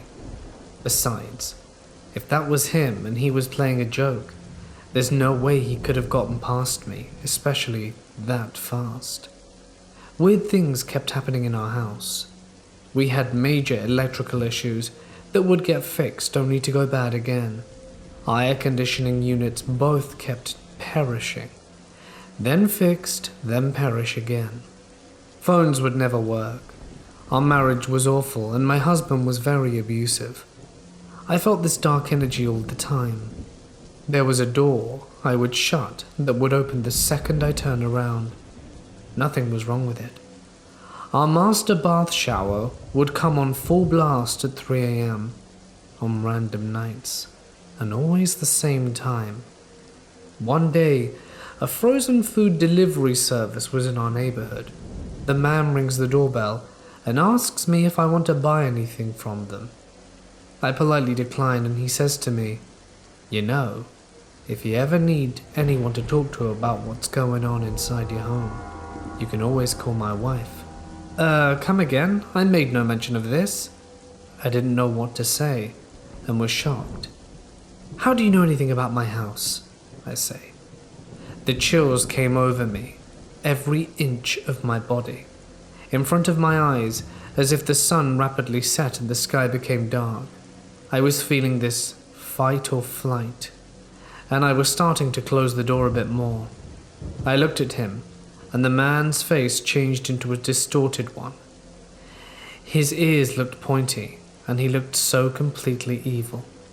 I slammed the door, locked it, packed a bag, and as soon as he was gone I grabbed my kids and went to my parents' house for the week. This disturbed me so greatly that I haven't talked about it in years. I don't know what your beliefs are, but this changed my entire outlook on life as I knew it.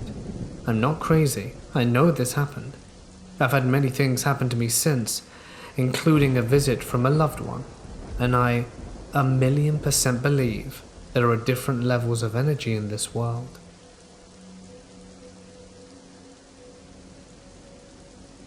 A friend and I were exploring an abandoned hospital, and the way it was set out was via a bunch of joined buildings. All the windows and doors were boarded up, aside from one place where we could squeeze in past a loose board, and the layout meant that once we were in there, we had access to pretty much the entire main building. Obviously it was darker than dark in there, and we have to remember which wing we'd come in from. We had flashlights, so it wasn't too bad. But then we got to this room, where there was a lot of cool stuff left behind. Beds, filing cabinets, and other things. We wanted to take pictures, so we turned the flashlight off so we could use the flash of the camera.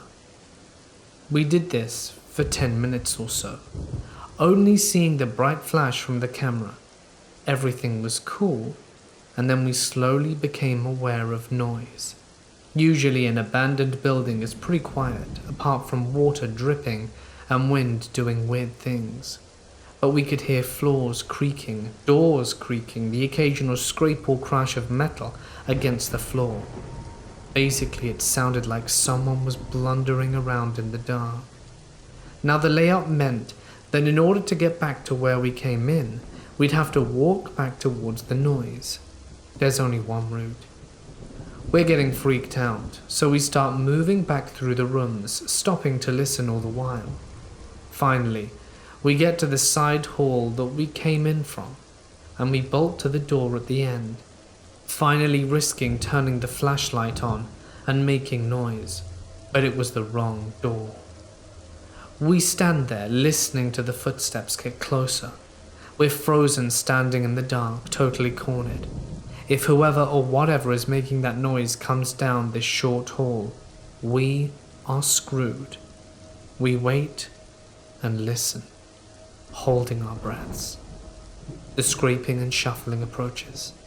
Slowly, comes past, and then fades. We wait a bit more, creep out the hall and into the main building again. Carefully, we move one hall over, where we can see a sliver of light from the loose board, and we quietly make our way towards it. Then we hear an almighty scrape and bang behind us, as though someone tipped over one of those huge metal filing cabinets. It was loud. Time to go, I yell, and we sprint for the door, and there are clear footsteps right behind us. We launch ourselves through the loose board and down the overgrown path. Before taking a quick look back, we can't see through the small gap, but we do not stick around to see if that changes.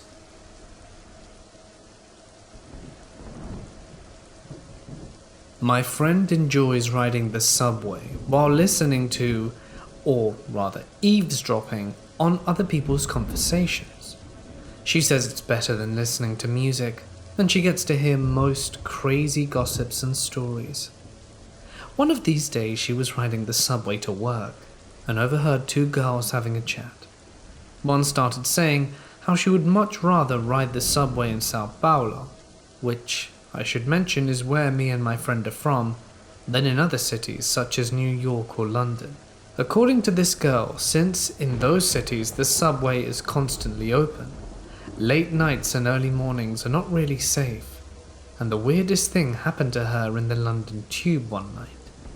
She was alone in the train going back to her Airbnb after a party when 3 people got inside the same carriage as her.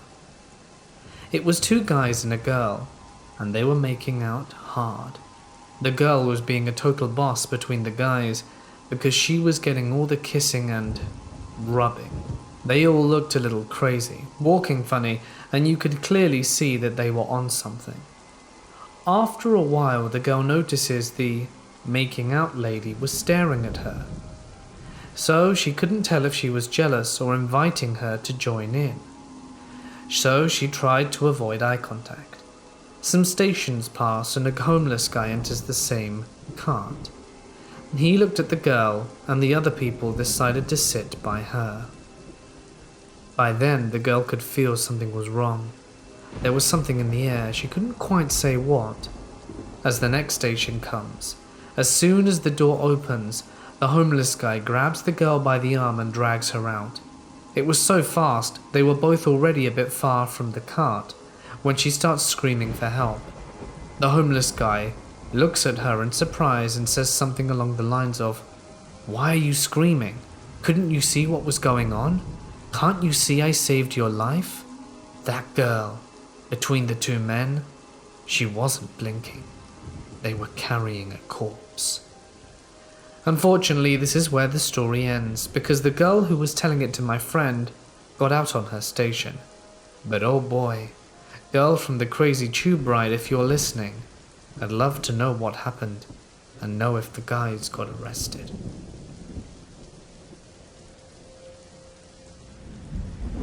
"70 years ago, my grandpa joined the army when he was 17. After he joined, he was relocated to Arequipa, which is a city in Peru, and he lived there with 2,000 others. There he lived in the army facilities divided into different blocks. One night, his rounds were changed, so he was dismissed very late at night. While walking back to his dorm, he decided to walk inside the building. When he walked along the hallway in his block, he noticed another person was walking in the opposite direction, and he said that he could not recognize this guy. So trying to get a conversation started, he said, 'Good evening,' but received no reply. Right there at that moment he felt scared. He had chills running down his back.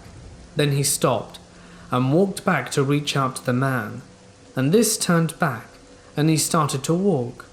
So he crossed him once again and repeated, 'Good evening,' expecting an answer, but the guy stood there in front of him and started laughing, showing dark yellow teeth.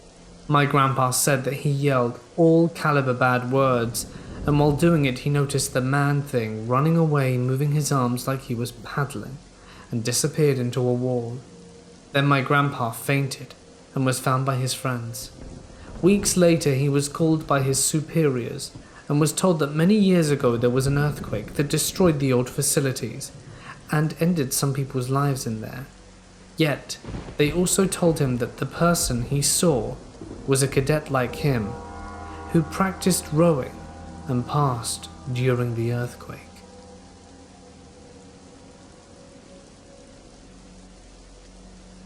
I used to live on a military base in Hawaii, and there wasn't much to do there. I don't know how old I was at the time, but maybe around kindergarten. Hawaii didn't require kindergarten at the time, so I wasn't in school yet. I know that at least. Outside our house, there was a covered car park that people in the community used because the houses didn't have garages, and there were various storm drains that were around the car park. I would always play there since it was right outside our house. I wasn't the brightest, but kids can be dim, right?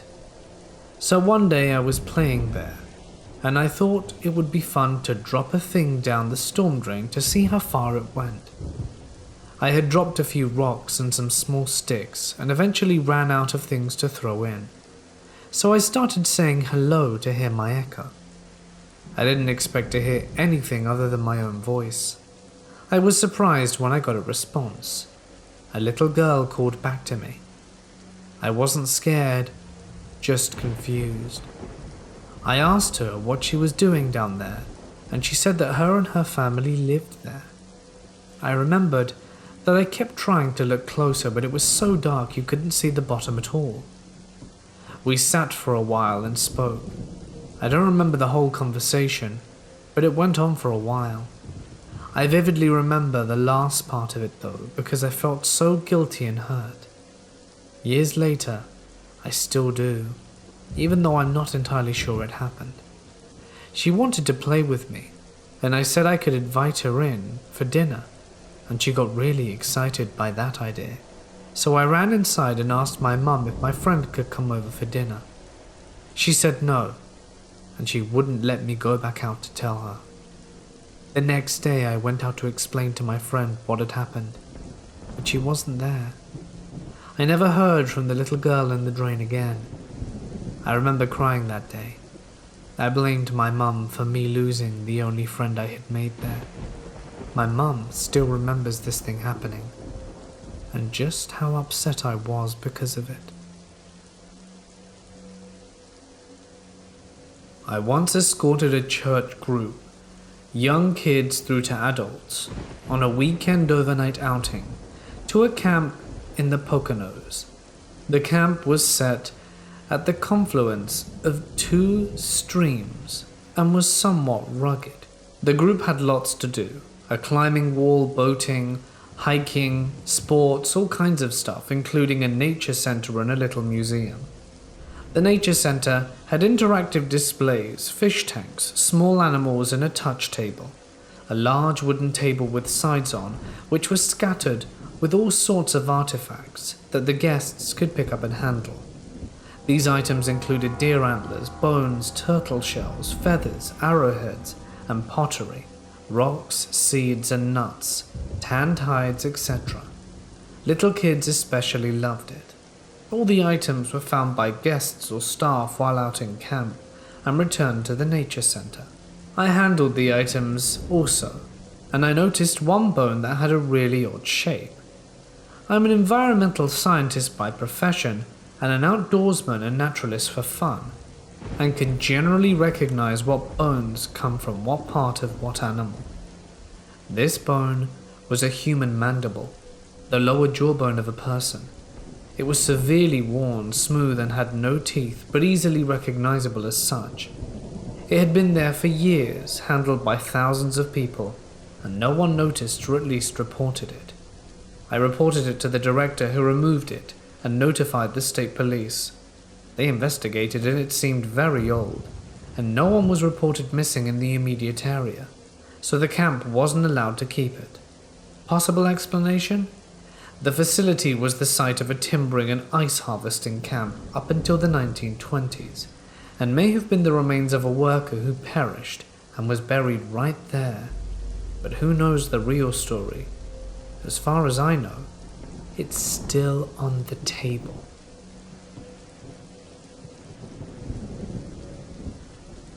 Ontario, Canada. A suburban city park. I was 14 at the time. It was night, and I was taking a shortcut through the lake trail with very little non-existent light posts. All of a sudden, out of the corner of my eye, I spot a bright, glowing, solid luminescent white figure. Not an orb.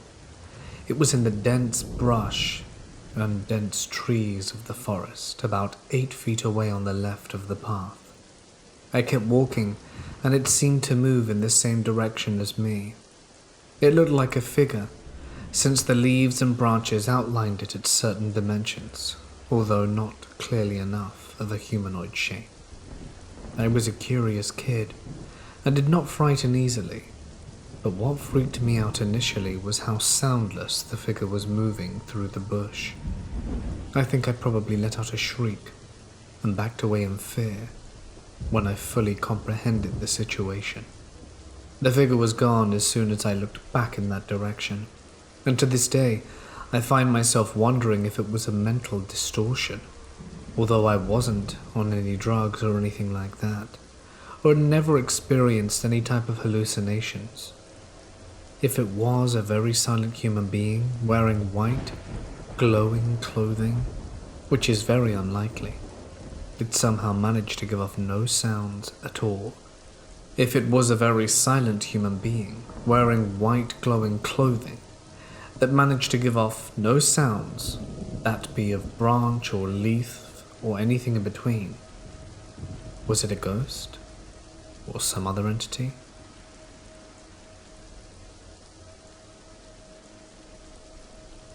A few years ago, I went to a motel with a few friends. There was a restaurant right in front of the hotel. It was literally in the same parking lot.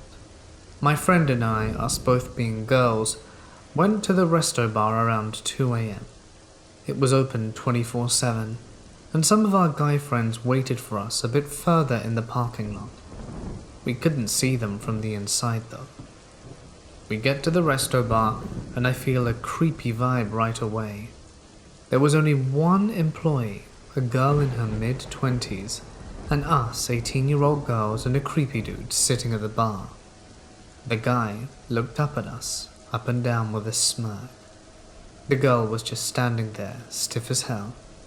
At some point she said, "That's it, I'm calling the police." My friend and I looked at each other, confused.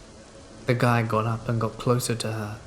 He was about to follow her to the back store, but she put her phone up to her ear and he backed off. My friend and I started walking to the door. I wanted to scream to my guy friends to come and help, but we didn't get the chance because the creepy dude ran after us. Long story short, we found ourselves in between the resto doors and the exit doors. The girl, still on the phone, ran and locked us out of her restaurant. The guy blocked the exit door with his body. He started saying stuff like, "You girls are so hot, makes me want to do stuff," and things like that. After what felt like hours, the police got there and arrested the guy. We got out of there, and they asked us a few questions, and that was that. We went back to our guy friends who had no clue what happened. I used to do wilderness forestry in the Linville, Georgia area of North Carolina. A jack-o'-lantern is a disembodied light that floats in the air. They're commonly reported in the southern Appalachians, but reports are usually disregarded because it's easy to imagine that the person seeing them was seeing something more mundane. I've seen a few things that I suspected were jack-o'-lanterns, but there was one that was plain and clearly just a free floating light out in the open on the east side of Short-Off Mountain, where there are no trails in place that can be accessed by someone with good mountaineering skills and woodcraft. Furthermore, it was floating above brush way too thick for anything to move quickly and smoothly through, if it was walking on the ground. I should point out, there is a confirmed similar phenomenon nearby, the Brown Mountain Lights, that has puzzled people for centuries. On hot summer nights, you can sit at Wise Man's View or pull off on Highway east of the Gorge and see jack-o'-lanterns dance along Brown Mountain Ridge yourself.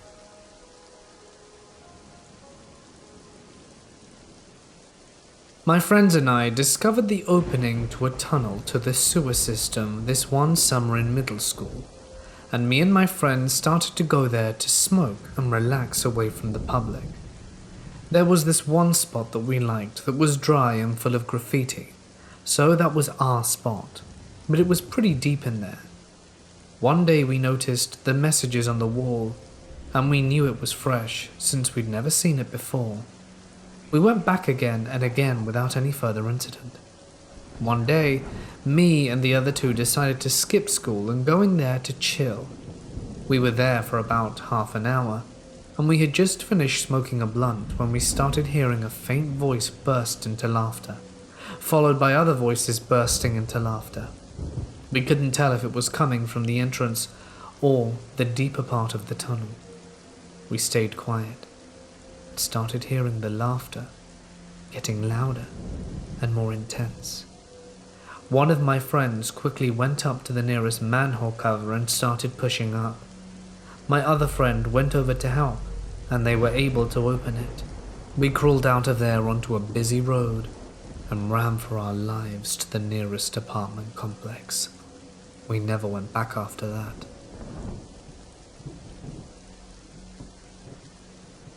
I was around 9 to 10 years old, and the oldest of two siblings. One night I heard my sister of 2 crying, which woke me up from a nightmare that my mum was being taken to a hospital, bleeding. After a minute of her being seriously loud, I got up to check on her and realized my brother, who was 4, probably snuck in bed with me.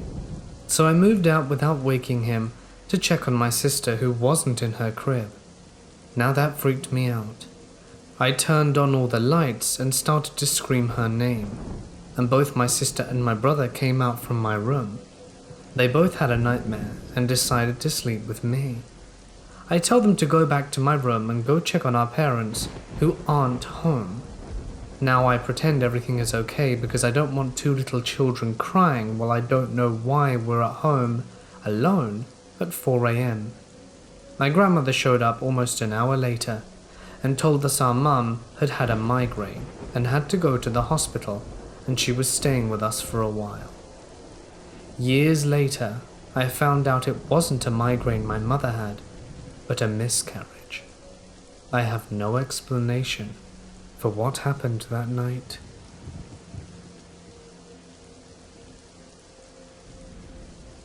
I was hiking in the Carpathian Mountains and got a chance to speak with the local mountain rangers. A lone hiker had passed the ranger's cabin wearing sneakers and footwear and without gloves. It being winter, the ranger had told the guy that he's not properly equipped and should probably turn back, but without effect. Once it had been dark for a few hours and there was no signs of the hiker returning, they headed out for the rescue. The guy was lucky to be found alive. He was lying bleeding in a pit in the snow with stains all over himself and the surroundings. It turned out he had read that cutting your hands will keep you warm and prevent your fingers from getting frostbitten. Maybe the guy got his mountain survival tips from the same sources anti-vaxxers get their medical advice. When working security, we had to check the interior of this empty building that was at one point a knockoff of JCPenney. So many mannequins in there randomly posed. I answered a door dispatched to the building. It's raining outside. I head in and clear the corner to find every mannequin in the hallway. I backed out of that place and called 10-8 as I'm closing the doors, and I swore I could see one moving. I changed to a different patrol area after that. No freaky mannequin murders for me.